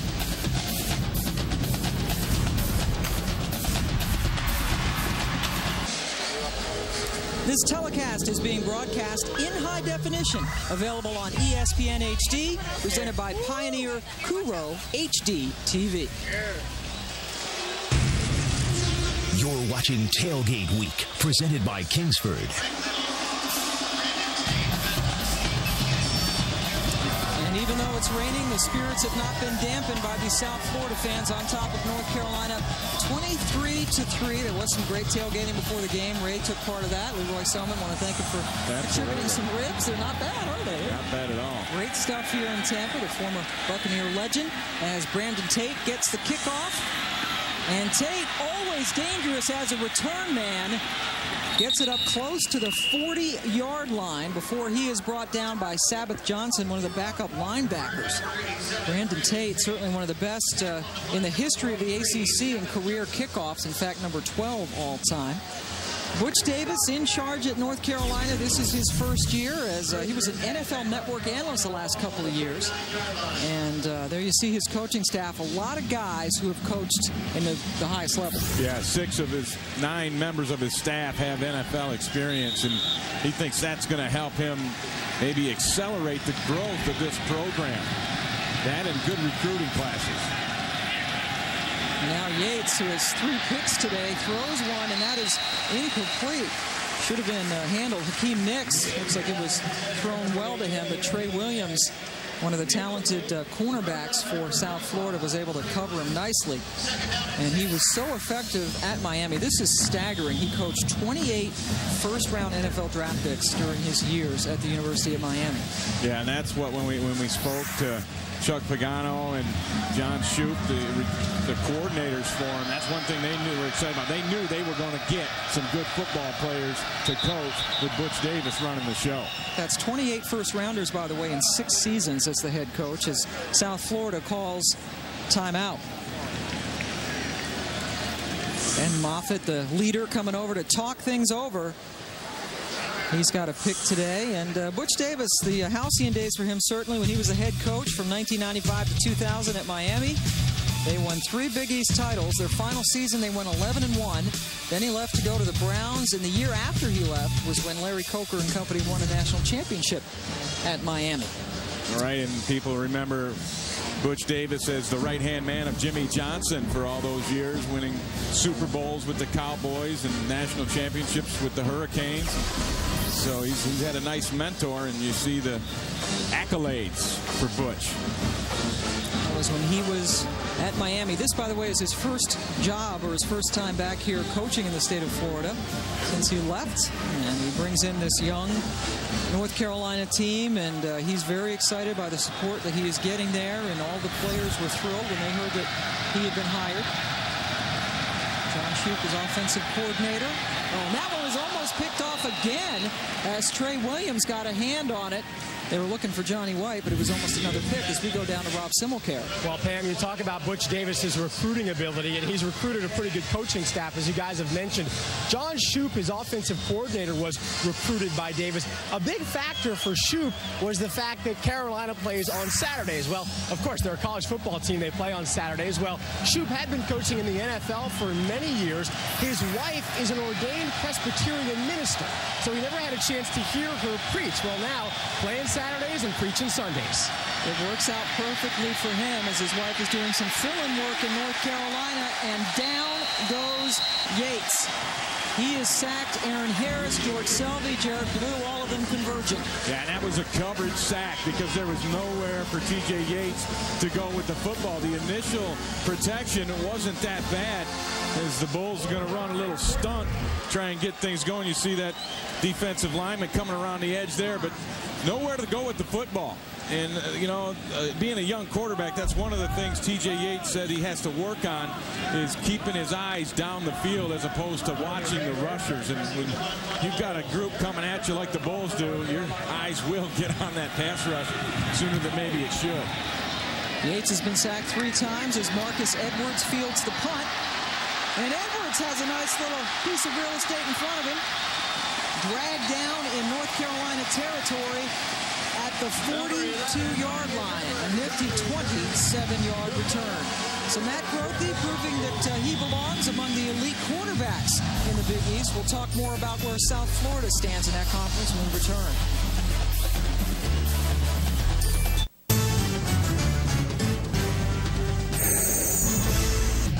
ESPN's College Football, brought to you by Volkswagen. When you get into a Volkswagen, it gets into you. And John Hancock, the future is yours.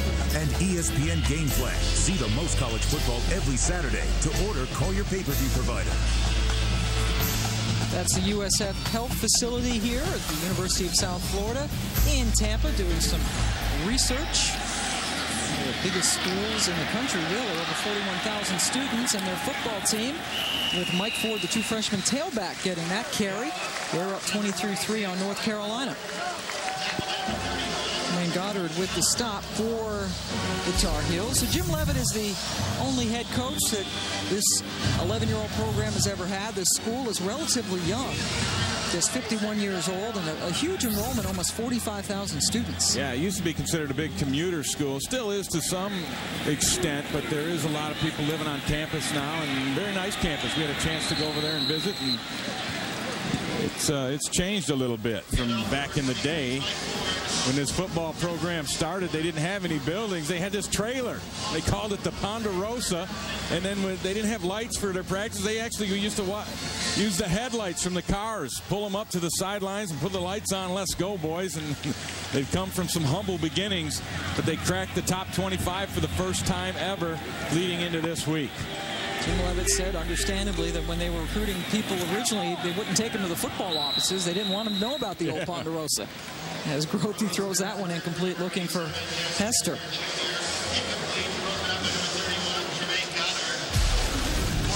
It's 4th down now. Big East teams in the top 25. This is how they're doing. West Virginia, who comes in here on Friday night, easily beating East Carolina. But look at Louisville, losing to Syracuse, one of the worst offensive teams. They're 0-for on the season.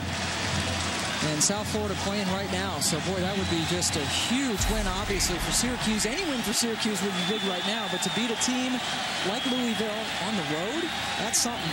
They're going for it, 4th down.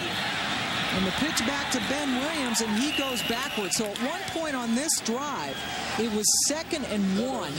And then the North Carolina defense came up big. That time it was Darrell Mapp who was able to get in there and disrupt Ben Williams. Yeah, give Matt credit. He made a nice play there. But I'll tell you what, South Florida didn't get it done on this drive, but I believe that they can get it done in the big picture. I think that they have a great opportunity to win the Big East. And I know that they've got West Virginia coming in here next Friday night, and that's going to be the big one.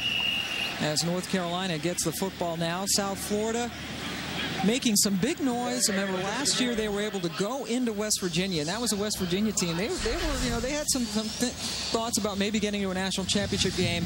They have so much speed on this team, and we're going to see that next Friday when they play West Virginia right here. Right, and that's the thing. They have the speed on defense to match up with a West Virginia offense, and that's what makes them really a major threat in the Big East. The speed on defense and their ability to take things away like a Pat White, like a Steve Slate.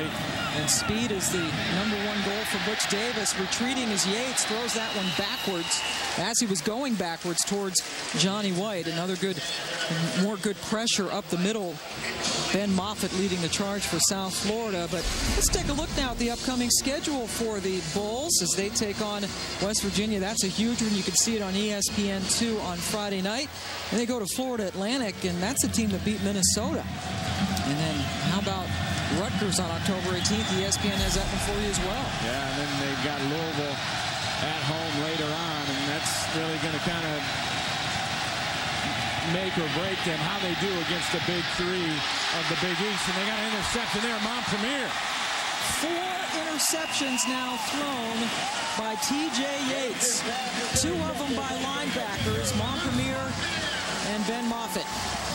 And Montpremier getting his first chance to really start for this football team, and he stepped in and has done the job outstandingly. You know, they lost their 2 starting outside linebackers from last year, and he stepped in, and really they didn't miss a beat. And with him and Moffitt, 59 and 53 in there, in the kind of those stand-up behind-the-line linebackers, those guys are outstanding, and they make plays, and each of them have an interception so far today. T.J. Yates sitting on the sidelines. Butch Davis goes over to say something to him. And South Florida again in good field position. 1st and 10 from the 33. As Taylor looks like he lost the ball this momentarily. Grothy has lost 2 fumbles today for South Florida, the quarterback. But this time the Bulls are able to hang on to it. Let's go back to the studio now and Reese Davis. All right, Pam, you guys have been talking about Louisville and Syracuse, and just like that, Brian Brom finds Harry Douglas for the touchdown to close it to within 7. But just as I was speaking, Syracuse has just scored again. We'll get you that update in just a little bit, guys. Wow, that's unbelievable. The Orange, 116th in scoring offense and total offense, 117 in rushing offense out of 119 in the entire country, and they're scoring almost at will today at Louisville. Yeah, and it shows you how bad that Louisville defense is. They got great offense, but if you can't stop anybody, you can't get it done. Forrest Johnson with a 14-yard catch, and that's a first down. And I'll tell you, the other Big East team that you have to keep your eye on is Cincinnati. Brian Kelly has come in there. He's got them 3-0 right now, and don't forget about them. They're going to knock some people off before that thing's over. Already with some nice wins for Kelly. Came over from Central Michigan. The South Florida team fresh off beating Auburn.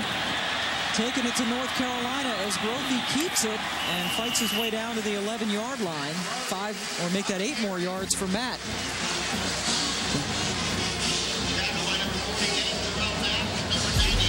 First time ever South Florida is ranked in the top 25. And look at the Big East. Only the SEC has more teams in the AP top 30.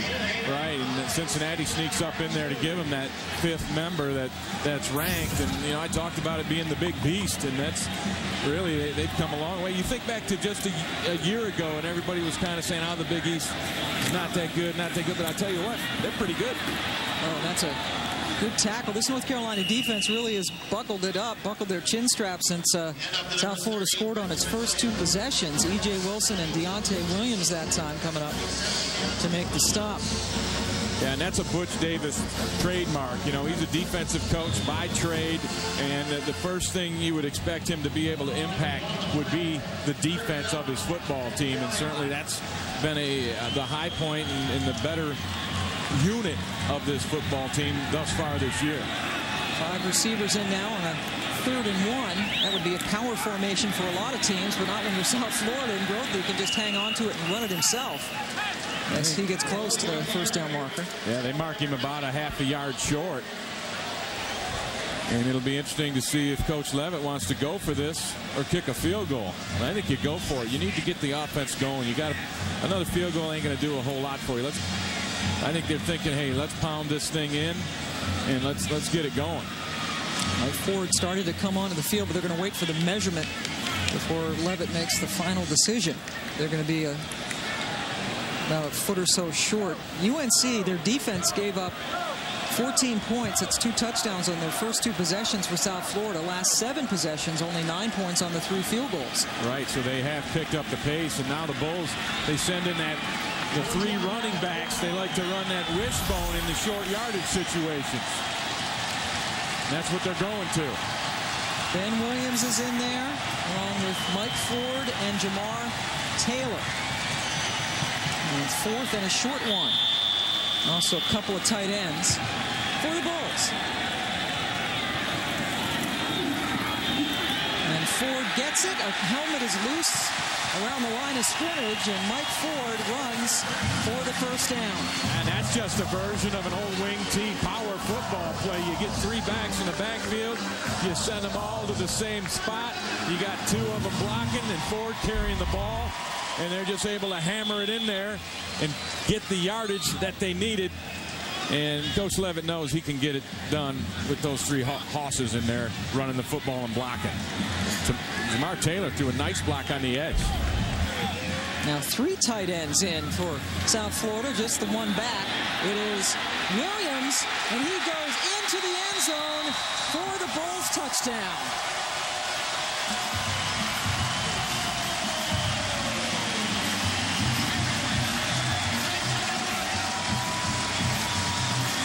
Benjamin Williams, who was a walk-on, not on scholarship last year, was thrust into the starting tailback role because of injuries, and he's got himself his first touchdown of the day.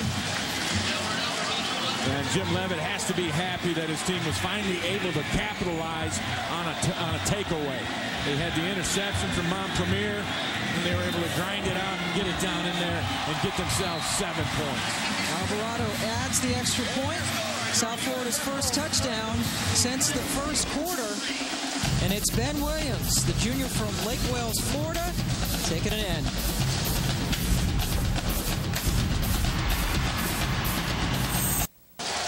Benjamin Williams has just scored on a touchdown run. It's 30-3 in favor of South Florida over North Carolina. Let's check out now our Dell playbook with Ray Bentley. Yeah, we'll go back to that play on 4th down. Watch Jamar Taylor right here. He's going to have the key block on the outside right there. You see that block? That opens up that hole and allows Ford to get enough of a seam to get forward and get that first down, keeping the drive alive, and then they punch it in for the touchdown right after that. That is your Dell playbook, and that was Jared Carnes, number 70. It was a guy who looked like he lost his helmet on that play inside for South Florida as Brandon Tate gets the kickoff. They're still kicking it to him. He's very dangerous. Looked like Houdini down there a few times. Somehow able to slither his way up to the 30 as we go back to Reese Davis. The hangover just won't go away for Louisville against Syracuse, 21-14. I told you, Pam, they had scored. A little slip to Todd Smith, who scored on the first play from scrimmage today. He's gone again. Then Syracuse intercepted a pass and kicked a field goal. They're up 31-14. You can watch the upset brewing right now on ESPN2. Speaking of hangovers, Nebraska in the 3rd quarter against Ball State. Nate Davis going in. Remember, Ball State came close to Michigan in the Big House last year. It's a 3-point lead. Wow, Nebraska, of course, handled very easily by USC this year, and Ball State, David Letterman University right now is beating them, but no hangover here for South Florida. No, they had a week to get over their hangover. You know, they beat Auburn 2 weeks ago on the road and had a bye week, which really, I think, worked out well in their favor. It gave them a chance to get focused and get ready to play this North Carolina team. And it's also a tweener game because Friday, West Virginia comes to town as Ryan Houston, who has entered the game, gets another carry and picks up 6. Jim Leavitt told us yesterday he wasn't concerned about it. Matt Grothe wasn't concerned about it. They said this will not be a trap game. We'll be all right. And they have been all right. There's 4 interceptions thrown by T.J. Yates for North Carolina. Has certainly not helped their cause. North Carolina plays at Virginia Tech next week. On 3rd down, Yates throws it, and there's some contact as Mike Jenkins was covering Hakeem Nicks, but no flag, and North Carolina will punt again. Yeah, and that's a matchup that Wally Burnham told us that we would see. He thinks his #1 guy is Mike Jenkins. He can cover anybody in the country, anytime, anywhere, and they knew what a threat Nicks was coming into this one, so they wanted to get him on Nicks as much as possible, and on that play, Jenkins just took it away from him. Boy, Jenkins, along with Trey Williams, have been rock steady with 62 career starts between them coming in, both starting since they were freshmen, and the experience paying off today against a redshirt freshman quarterback as Marcus Edwards awaits yet another punt from Terrence Brown. Good hang time for Brown. No fair catch, and he pays for it. Boy, Edwards with the ball up in the air did not call the fair catch, and he lost the fumble. Yeah, and it was Brooks Foster, the wide receiver, the gunner on punt, who comes down and knocks it loose. He's going to come in from the left side right there. Gets both hands wrapped around and forces that fumble. And it's recovered by Bacon. But a big break for UNC. As they get easily their best field position of the day inside the 20. That is the 3rd fumble lost by the Bulls today. 2 of them by Grothe, and then that one by Edwards on the punt return. As Ryan Houston, who is not even on the 2-deep depth chart, is the feature back right now for North Carolina. John Shoup said they're trying to find the guy in the backfield because right now it's sort of a running back by committee. Yeah, and they were hoping that Johnny White would be that guy. The redshirt freshman had kind of led the team in carries with 38 coming in, and they gave him the bulk of the carries against Virginia the previous week, but he just really hasn't had the breakout game, so they're searching. Now Johnny White is in as Houston takes a break. But Yates looking to throw, and he goes down again. For the 4th time today, Yates is sacked. Jarrett Blue, number 90, all 6'4", 250 pounds of him on top. And good pressure up the middle, too, by Richard Kleebert. The strongest man on the football field. As you see, the face mask call is going to go against the Bulls and negate that sack. Oh, and Yates has suffered a lot of pressure today. There's Salvy with his nation-leading 6.5 sacks, and then you see a couple more sacks. He's getting chased around by Kleebert right there. He gets him, and Salvy gets on top of that one again. And that defensive front, as you see the numbers on Yates and the pressure he's been under, and the 4 interceptions on the bottom. But that front 4, led by that man, Salvy, is outstanding for the Bulls, as good as anybody in the country. Face mask by Blue on that sack, and on 2nd and short, Ryan Houston again gets the carry, and he is tackled inside the 5. We have not mentioned yet that Scott Lenahan, who's a very good center, the starting center for North Carolina, did not make the trip today. He is back home in Georgia because his grandma passed away earlier this week. So condolences obviously out to the Lenahan family, and Laurel Dyer stepping in to play center for the Tar Heels. Yeah, the center is the guy that makes the calls up there. That's a tough one to lose coming into a ball game. Well, Lenahan's a very good one too. Speaking of very good, George Salvy, he also leads the country in tackles for loss, and that time he gets Ryan Houston in the backfield. Yeah, and Salvy's going to be right up here, and watch him get off the ball and get the great penetration. Man, he splits the blocker right there. Another tackle for a loss, his 4th of the day. He's got 13.5 tackles for loss in just 2 3/4 games.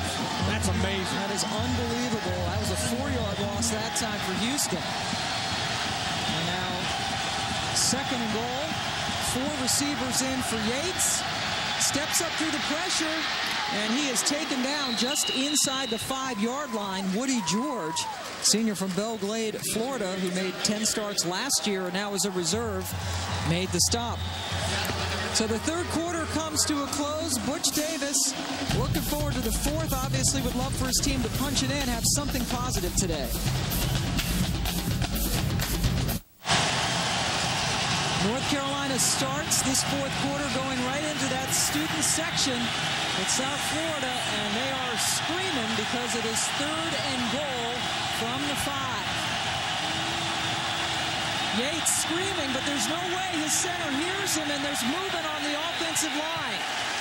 So the noise that time did help. Yeah, and they've got to have a silent snap on that one. You know you're down in there.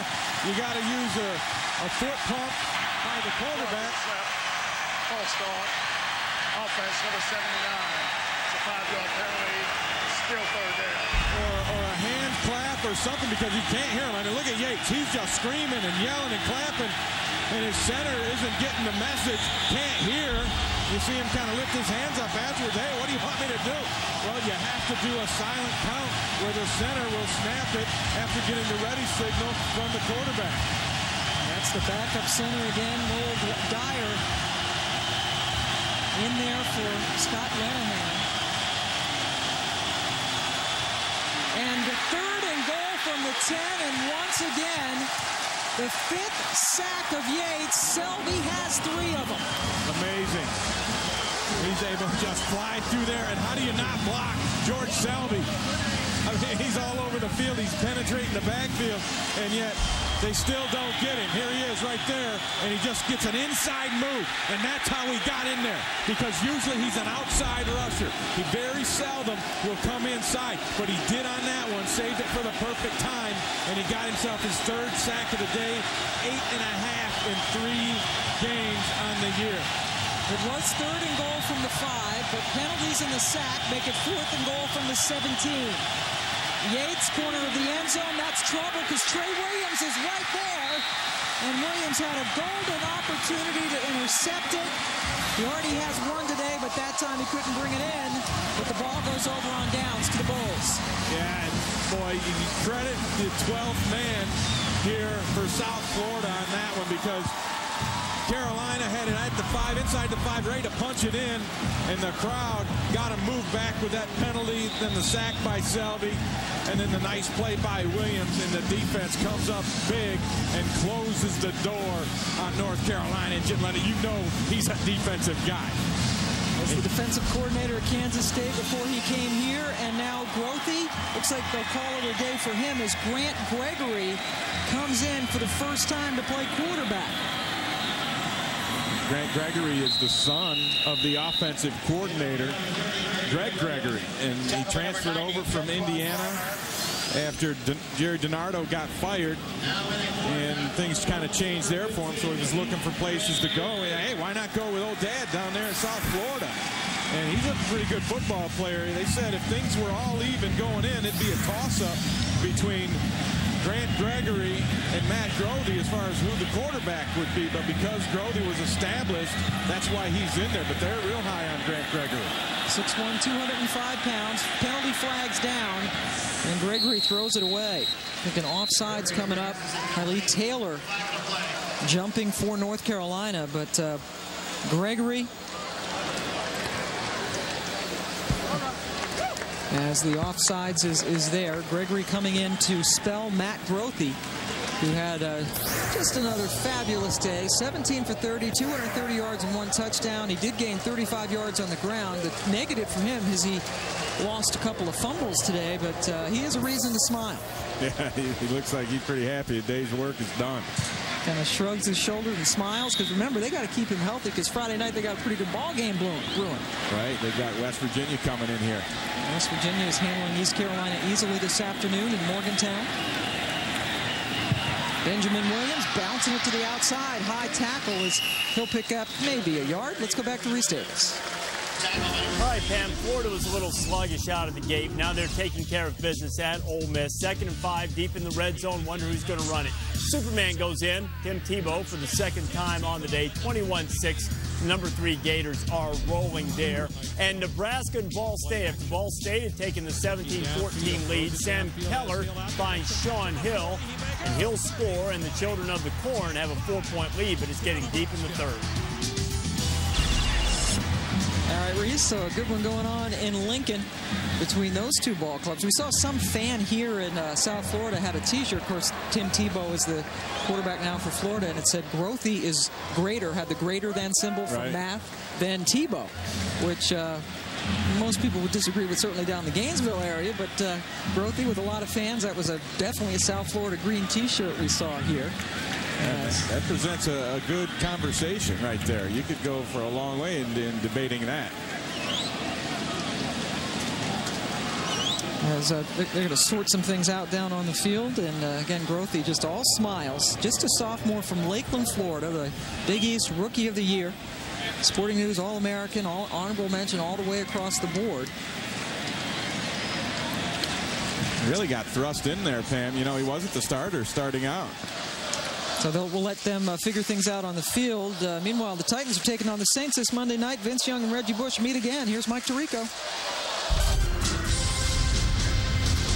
Vince Young is dynamic and exciting and has brought the energy back to the Titans franchise. Drew Brees had a dream season in 2006, but now he and Reggie Bush try to find the Saints magic as they return home. Saints-Titans, 8:30 Eastern on ESPN's Monday Night Football. Always fun to do a game in New Orleans. There's your storylines. How about the Saints, Eagles, and Giants all winless? The Texans, Lions. The Lions are 2-0. Are you kidding me? Can you believe that? Beating the Vikings in overtime. Larry Johnson wants 40 carries tomorrow. He has no rushing touchdowns. And Byron Leftwich and Tank Johnson on to new teams. Byron going to Atlanta after he was let go by Jacksonville. And what the Cowboys got Tank. We'll see how Tank minds his business down there. But the problem here, the delay was there was a whistle being blown on the sidelines. So they had to get rid of that thing. Now look at this, a little Matt Grothy imitation by Grant Gregory as he runs 14 yards for the first down. And physically, they're very similar. Grant Gregory maybe a few pounds lighter and an inch or two taller, but looks very similar.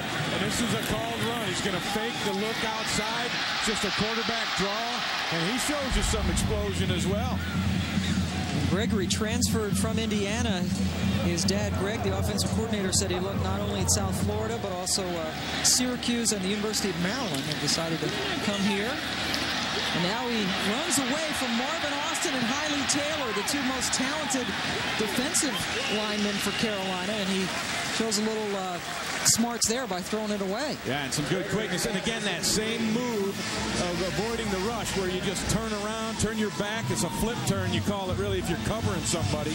But that's something that they practice each and every day. And see him, watch him, he's going to, right here, bam, turn his back and run. Get away from that guy because he's chasing you. That's Marvin Austin trying to run him down. And that's a drill that they do every day with their quarterbacks to get him used to escaping. Gregory did just that. Now 2nd and 10. With most of the fourth quarter left to go. Gregory with a little fake. Hangs on to it. Goddard makes the stop after a 6-yard gain. Now, Grant Gregory from Athens, Ohio, but he is one of the few non-Floridians on this South Florida football team. That is staggering. Yeah, that's just amazing. But that's one thing that Jim Leavitt wanted to do, is build a Florida-based program. And why not? Because there is such an amazing amount of talent down here in the great state of Florida. And, you know, there's enough for everybody down here. And that's why everybody comes down here and recruits. But the in-state teams and programs have an advantage to get those guys. Gregory now being pursued and hangs on to it as he was being chased by E.J. Wilson. Of course, Butch Davis had a nice stronghold in here when he was the head coach at Miami, and he certainly, you would think, would still have some good recruiting ties in this state. Oh, you betcha he does, and he's going to take full advantage of them. And, you know, everybody knows where the great high school football is played in Florida, Texas, those kind of states. Every major college has to come in there and recruit just to stay competitive. Robert Alvarado, who has hit 3 field goals, 3 for 3, also doing the punting. Brandon Tate runs away from it, and South Florida covers it perfectly. The ball is killed inside the 1-yard line. A 51-yard punt by Alvarado. And Trey Williams, the talented cornerback, using the speed to kill the ball at the 1. And the speed on the special teams takes over for the Bulls once again.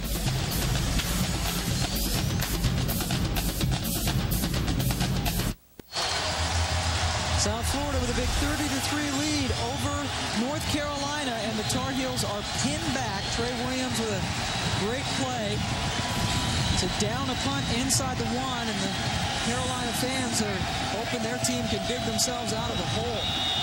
South Florida wants a safety. They got the first team defense in there, even with this huge lead late in the fourth quarter. TJ Yates buys himself about 3 yards as he plunges forward. The redshirt freshman quarterback has had a tough day through the air as he has thrown 4 interceptions. North Carolina, with that play, has finally gone over 100 yards of offense total. Yeah, and this is the best defense that they have seen by far, and they kind of realize this gives them a good measuring stick for Butch Davis as far as how far do we really have to go. And I think they understand a little bit the problems that they have on offense and the need to get some more explosive type players in there. And their quarterback's going to come along. You know, I watched him on film coming in here, and I thought he had a chance to maybe make some plays here, but that South Florida defense has just been too good. North Carolina has been looking for a star quarterback for a long, long time. And TJ Yates calls a timeout. Yeah, there was some confusion, and it wasn't the formation he wanted, and Bobby Roma's fullback, he was trying to get him to move, but just had to take his timeout. So both teams with a couple of timeouts left to go. Still plenty of time left to go in the fourth quarter, but Ray Bentley, he doesn't need any more time. We have Ray's Bentley Award winner, his player of the game, coming up. Nice call, Ray. Thank you. They're down 30-3, backed up 2nd and 8 from their own 3 against South Florida. Play action, Yates throws it, looking for his big fullback, Bobby Rome. And now it's going to be 3rd and 8. Selvey again with the pressure. Boy, did he have to get rid of it in a hurry, because George Selvey was just flat out coming. There he is at the bottom of the screen again, just running past him. Now you got a fullback that you want to try, or a tailback you want to try and block Selvey with, and that's really not a matchup that favors you, because George Selvey will just demolish a back if you try to put a back on it. And the good news for TJ Yates is Selvey is on the sidelines now on 3rd and 8. I'm sure George would rather be in there. Play clock runs down. They don't get it off. False start, 75 offense. Half the distance for the goal, still 3rd down. And technically a false start, but the play clock had run out anyway. And there is George Selvey. He's hydrating, getting ready to go back in there. Josh Smiley, Ray, is in for him now. And when we spoke with him, we asked him, what are you weighing right now? He said, 245, but the coach had said, no, he's about 232. So imagine if he was 260, and he will get up there. He's going to be a beast for years to come. Yeah, that's the scary part. He's only a sophomore. Long pass, and it is almost taken in by Hakeem Nicks. But Mike Jenkins, one of the very talented corners, they have a couple of them here, and Jenkins and Trey Williams was with them step for step. And Jenkins gets nice coverage. They're working on it right here, and Jenkins has the inside position, and he works the hands, and he knocks it away from Hakeem Nicks at the end. And now, North Carolina going to punt from deep in the end zone. Yeah, I was going to say, Pam, I like the play call, though. You know, you're backed up like that. What the heck? Just try for a home run. Marcus Edwards is waiting on the North Carolina side of the field on the 45 for the Terrence Brown punt. Short kick, fielded at the 39. And he is tripped up basically by his own guy as Mike Jenkins is down there with the good block for Edwards. Good field position for South Florida, and we've done it all year. It is your player of the week. Ray's Bentley Award goes to George Selvey, and what a game he has had. 3 sacks on the day, 5 tackles, 4 tackles for loss. And look at the season numbers down there on the bottom. He's got 8.5 sacks, 13.5 tackles for loss, and he's been doing it all night tonight. Here's his sack early on. The first one he got.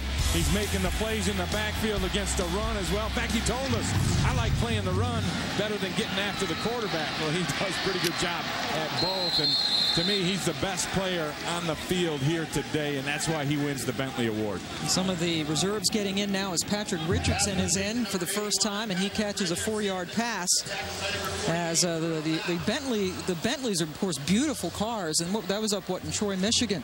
A Bentley dealer up there let you go in there. Those weren't actually my automobiles, wishful thinking, right? But certainly did the trick for that. And Selvey certainly is well deserving of that award. This defense has been unbelievable for South Florida today.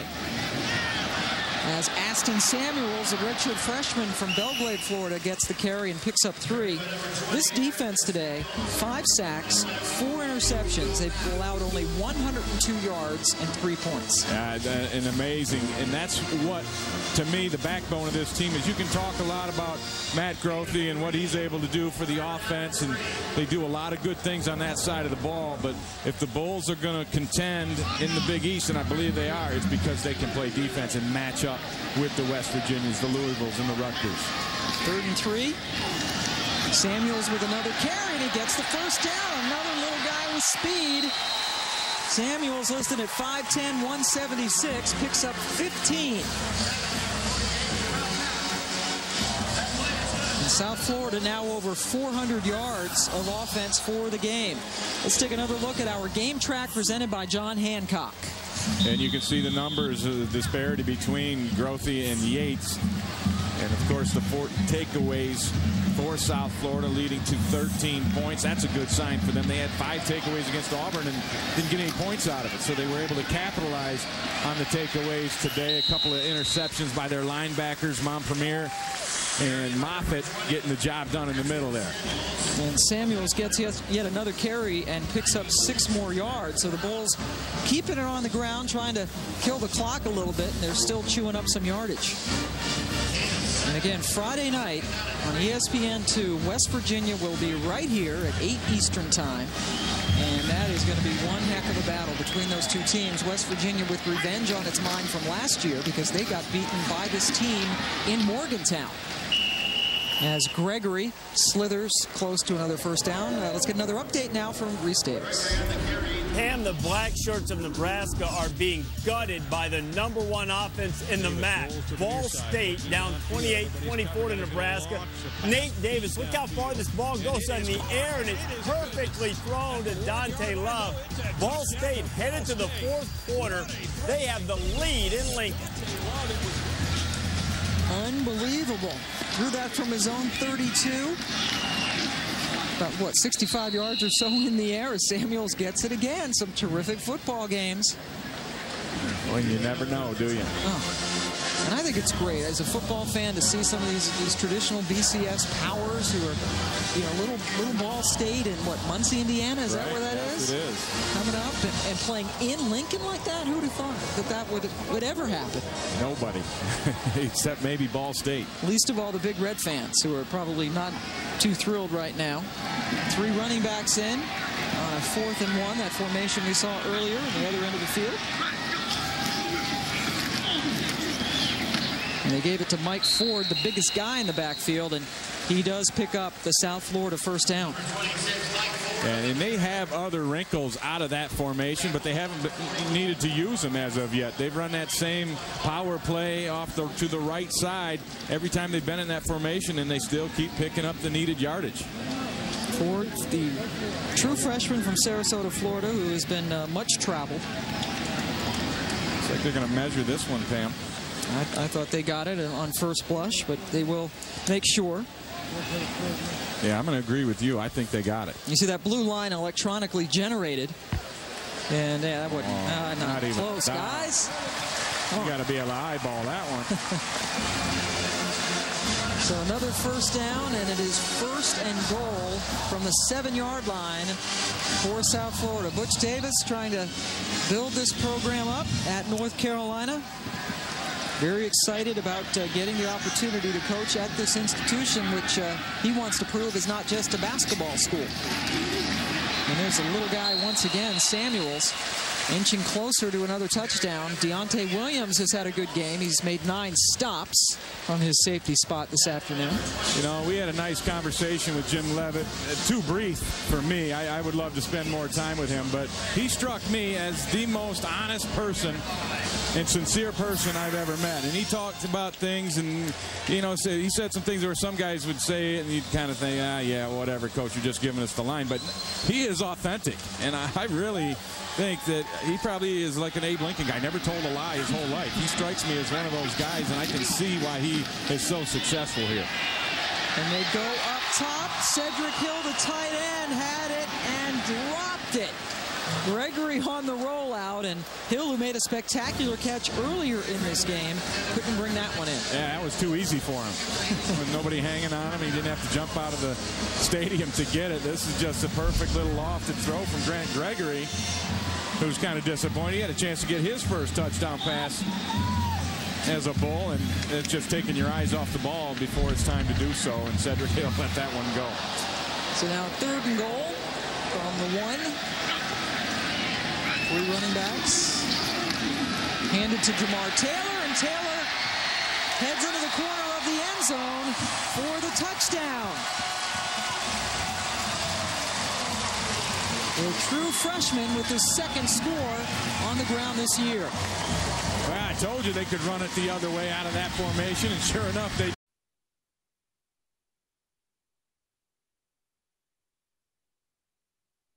with the bounce out, shows you the speed, gets to the edge, gets the touchdown. All 3 tailbacks that have been featured today by South Florida, Ford, Williams, and Taylor, have rushing touchdowns. And that's a heck of a stable of backs that Jim Leavitt has to go to. Boy, Butch Davis would probably he'd borrow one of them. He'd take one of those guys, yeah. Much less all 3. As Alvarado punches through.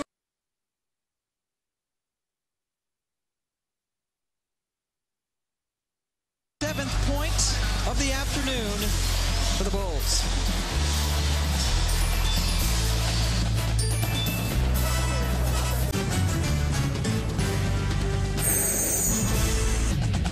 ESPN's College Football is presented by Cars.com. Find the right car for you. Cars.com. And in part by Sonic. It's not just good, it's Sonic good. It is tailgating week, and there's the commissioner of tailgating, and a lot of face painting. That just looks dangerous. Yeah, you won't catch me doing that. They're spraying him in the face with that glittery stuff. And while we were gone, South Florida on their Sonic scoring drive, it was easy, 10 plays, 38 yards, culminating with a Jamar Taylor 1-yard touchdown run. There was a hold on the first extra point attempt. They moved them back 10 yards, and Alvarado kicked it in anyway. So you missed the true extra point, but it's still 37-3 bottom line, and Jim Leavitt now can start looking forward to Friday night's game against West Virginia. And that will be a big one. In fact, they expect to break the attendance record here, which was set their first game, some 49,000 plus, and they've sold almost 50,000 tickets so far to that West Virginia game. And I'm betting after the hype of this one and the Big East showdown and all the things that happen, they might sell this place out. It holds a little over 65,000 here. About 37,000 people were here earlier in the game today as Tate gets the kick up to the 37-yard line. And time for another update with Reese Davis. Reese. Pam, Louisville might just be done. At home against Syracuse, down 31-21. Andrew Robinson and Mike Williams.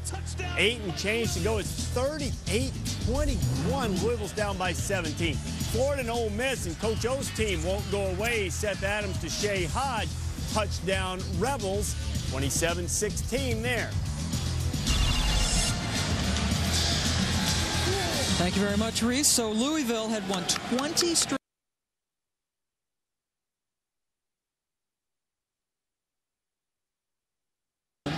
against Syracuse, who's dreadful offensively. They probably figured not necessarily they took them lightly, but it's a shocking result down there in Louisville. It's unbelievable. Let's go down to Rob now, who has an inspirational story surrounding the Bulls. All right, Pam. Well, USF finishing this game strong here today, and that is a motto of this team, finish strong. They have these bracelets, and of course, a lot of us are familiar with the yellow Lance Armstrong Live Strong bracelets. Well, these bracelets are inspired by a man named Jeff Wagner, who is a USF alumnus, and he is fighting leukemia for the second time in his life.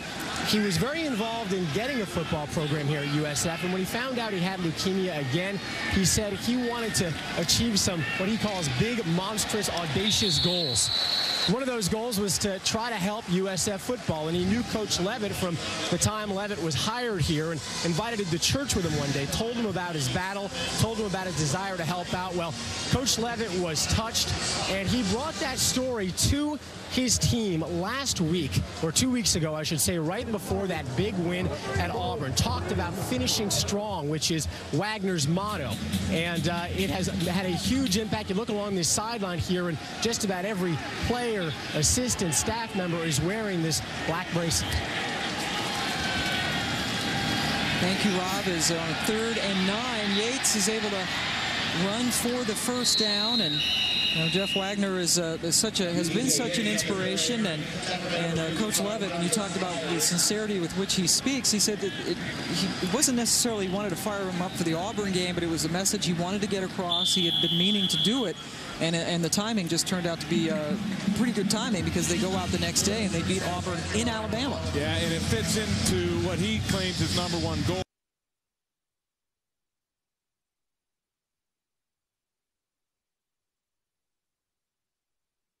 That is to impact kids from this area, impact their lives, and teach them things about life. And he brought that thing in, and I'm sure he had in his mind that it would maybe motivate his football team, but I believe him when he says that the most important thing was that it's a life lesson, and how you do have to finish strong, and it doesn't matter what happened yesterday, you still have to fight to the end and try and make things happen while you're down here on this earth. And it was a great message to his football team, and I think it's an outstanding way to get people motivated. And his team has been very impressive today as Bobby Rome, the fullback, runs for the first down for North Carolina. Coming on later today, about 17 minutes from now on ABC, Joe Paterno and his Nittany Lions go to Ann Arbor to take on Michigan. College football presented by Best Buy, part of Tailgating Week presented by Kingsford. All begins with College Football Countdown. For more information, you can log on to ESPN.com. And actually, that's going on right now is College Countdown as they get you ready for kickoff. Michigan with a much-needed win over Notre Dame last week. And now they got to deal with the Nittany Lions. Well, Michigan has never lost 3 games before October 1st in their entire history. Ryan Houston with another carry.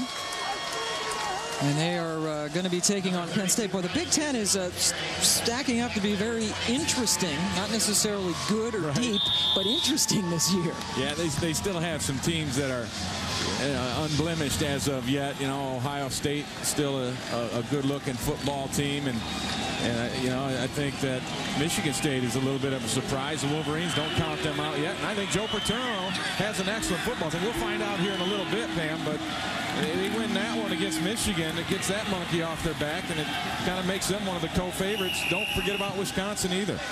Ryan Houston has continued to make an impact here in the second half. It's Purdue taking on, they'll be taking on Notre Dame. Well, I guess that's next week. And Michigan State has them today. And look at the Bulls fans. They got that body paint. And they're headed out for some more tailgating on tailgating week. And it is absolutely, Florida is a football-crazed hotbed. And Jim Leavitt really believes the sky is the limit here at South Florida. Yates has had a tough day. He's thrown 4 picks, but he's battling and runs 6 yards for another North Carolina first down. Yeah, and this has been a good experience for T.J. Yates as part of his maturation process as the quarterback for the Blue. And, you know, you're going to, as a young player, you're going to run into a bigger dog sometimes. And South Florida was definitely a bigger dog here today. And he really was running around for his life. And never did get comfortable. We never saw him really get comfortable, and you can see hitting just 10 of 26 on the day. That's uncomfortable. Second stringers now in to play defense for South Florida, have been for this drive, and another carry for Houston. Gets it down around the 11-yard line. North Carolina coming up in the next couple of weeks. Well, they travel to Blacksburg to take on Virginia Tech next week, and then they are home to Miami, and then South Carolina comes to Chapel Hill. So the next 3 weeks going to be tough for Butch and company. Yeah, and I believe Butch will get this thing up and running where he wants it. And, you know, he did have a great recruiting class his first year in a shortened amount of time. So he's going to be all right. And he really thinks he's got, as you mentioned earlier, a gold mine there, a chance to really have a great program.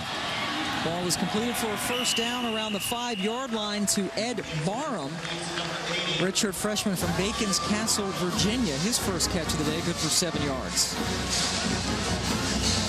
And TJ Yates, could he be the chosen one? Because North Carolina has been through a lot of quarterbacks over the years, and amazingly, only one has played that position in the National Football League in all that time. Scott Stankiewicz, who had a cup of coffee with Denver and Miami in the 80s. That's it. That is an amazing statistic. To all the years of football history there, to never send a quarterback to the NFL for more than a cup of coffee. Because Ronald Curry has had a great career. He was a Carolina quarterback, but he's never played quarterback in the NFL. He's a bit of a wide receiver now. Yeah, the most successful quarterback in the NFL in Carolina history is a receiver. Yeah, in the NFL. Yates was impressive on film when I watched him in preparation for this game, and he just hasn't shown that today, and I think that's a testament to the Bull defense as you see some of the passing leaders in the history of the Tar Heels. And TJ Yates, as only a redshirt freshman, hopes to eclipse all of these guys. Darian Durant with a very solid collegiate career, but a lot of those names, unless you're like a real ACC kind of football geek, you might have forgotten some of these fellas. And again, Curry, the second best quarterback statistically in North Carolina history, has had a great career as a receiver in the NFL.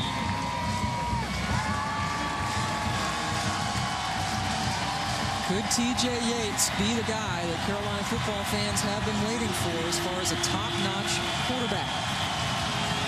First and goal from the 5, and the student section still wants to keep him out of the end zone. Houston dancing, though, into the end zone for the North Carolina touchdown.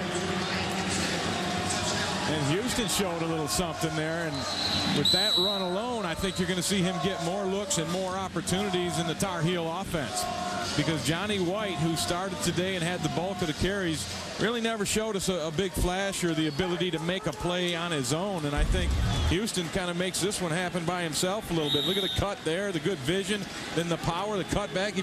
He made 4 guys miss, lost his hat, and still got in the end zone. Houston 6'2", 245, good size, and he has seized this opportunity well. Given the chance to carry the bulk of the carries here in the 4th quarter. And Connor Barth gets the extra point. There is Houston. 11 carries, 43 yards, and that touchdown. And a well-deserved pat on the back for Houston as Carolina scores. Took them 59 minutes to score a touchdown, but they have done it. Well, next week we're going to travel to New Orleans for a great battle, in-state battle. LSU takes on Tulane. Tulane winless to start the season. They play Southeastern Louisiana today. Then there's LSU, 3-0, ranked 2nd in the polls, play South Carolina today. LSU has given up 7 points in its first 3 games. I am really looking forward to seeing that IU Bengal defense. Yeah, that's going to be an exciting one to go watch as you see the AP top 10. And you see West Virginia in there at number 5, winning handily today. Don't forget they play this South Florida team here this coming Friday. That's going to be a big one. It really is an opportunity for South Florida, who came in this week ranked 23rd in the country, to really bump up that list. Maybe get themselves into that top 10. So LSU and Tulane, that'll be next week, noon Eastern time, 11 a.m. Louisiana time on ESPN2. Great opportunity to get LSU on our air, and that'll be fun for all of us. Matt Grothe has had a smile on his face for quite a while. Has. Yeah. It's like an old West gunslinger. Plays like one, too. Yep, Grothe, also another young quarterback. That's what's so impressive about him. Was the Big East Rookie of the Year last year as a freshman, so he's only a sophomore. Yates is only a redshirt freshman on the other side of the ball for Carolina, so future looking good. And George Selvey, Ray's Bentley Award winner, is a sophomore as well. Man, just wait till he grows up. Yeah, they've got some serious sophomores on this football squad. South Florida was not ready with the hands team as Carolina set up to kick an onside kick, so the Bulls had to use that timeout to make sure they had the right personnel on there. South Florida out of timeouts. As you see on your screen, the yellow indicators under North Carolina showing they have 2 timeouts left. South Florida, all gray, they have none. I like that. So Grothe and Selvey, a couple of sophomores who had great days. Unbelievable days. And we'll start out with Matt Grothe. He gets the touchdown pass early on to his receiver, Jackson.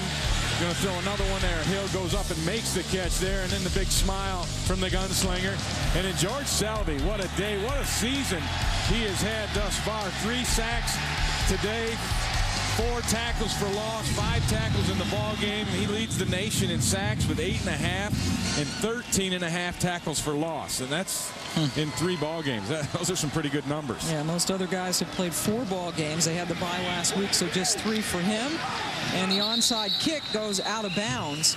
So South Florida is going to hang on to it from the 42-yard line. And let's take a look at the statistical evidence of how of these two guys today. The only negatives for Grothe, he did lose a couple of fumbles, but showing how dangerous he is through the air and on the ground. Yeah, and he had 3 passes dropped, so he should have been right around 66% on the day. And then there's my guy, George Selvey, who was a pleasure to talk to. A former center, played center in high school. When he came here, they had him at center for about 20 minutes and then moved him over there to defense when he showed that explosiveness. And boy, can he get off the football and put some pressure on a tackle in a hurry. And he actually liked playing center in high school. His high school coach commented about that. Most guys his size wanted to, be a fullback or, tailback, quarterback, give me the ball, but he was fine playing center. And he said he was very much influenced by his parents. Wouldn't let him play ball unless his grades were right. Got himself a scholarship here, and he is just a special player. Boy, and wait till he packs a little weight on, what a beast he's going to be, because he's got that first step, that get off as good as anybody I've seen. And when you can do that, you put pressure on an offense immediately. And then if you can bring some power with that and get it up to around 260 and maintain that speed, you become a monster. Not that he isn't right now. Last year as a freshman, he said he had to take a lot of Pepto-Bismol because he would get so agitated before a game, and now I think the opposing guys they're having the Pepto now. Before they see George Selvey. What a wonderful performance by Selvey and Grothe as South Florida beats North Carolina 37-10. West Virginia comes in here Friday night. Coming up next, the ESPN College Football Scoreboard presented by Acura. For continuing coverage of this game, check us out later on ESPN News. This has been a presentation of ESPN, the worldwide leader in sports. For Rob Simmelcare and Ray Bentley, I'm Pam Ward saying so long from Tampa. Here's Reese Davis.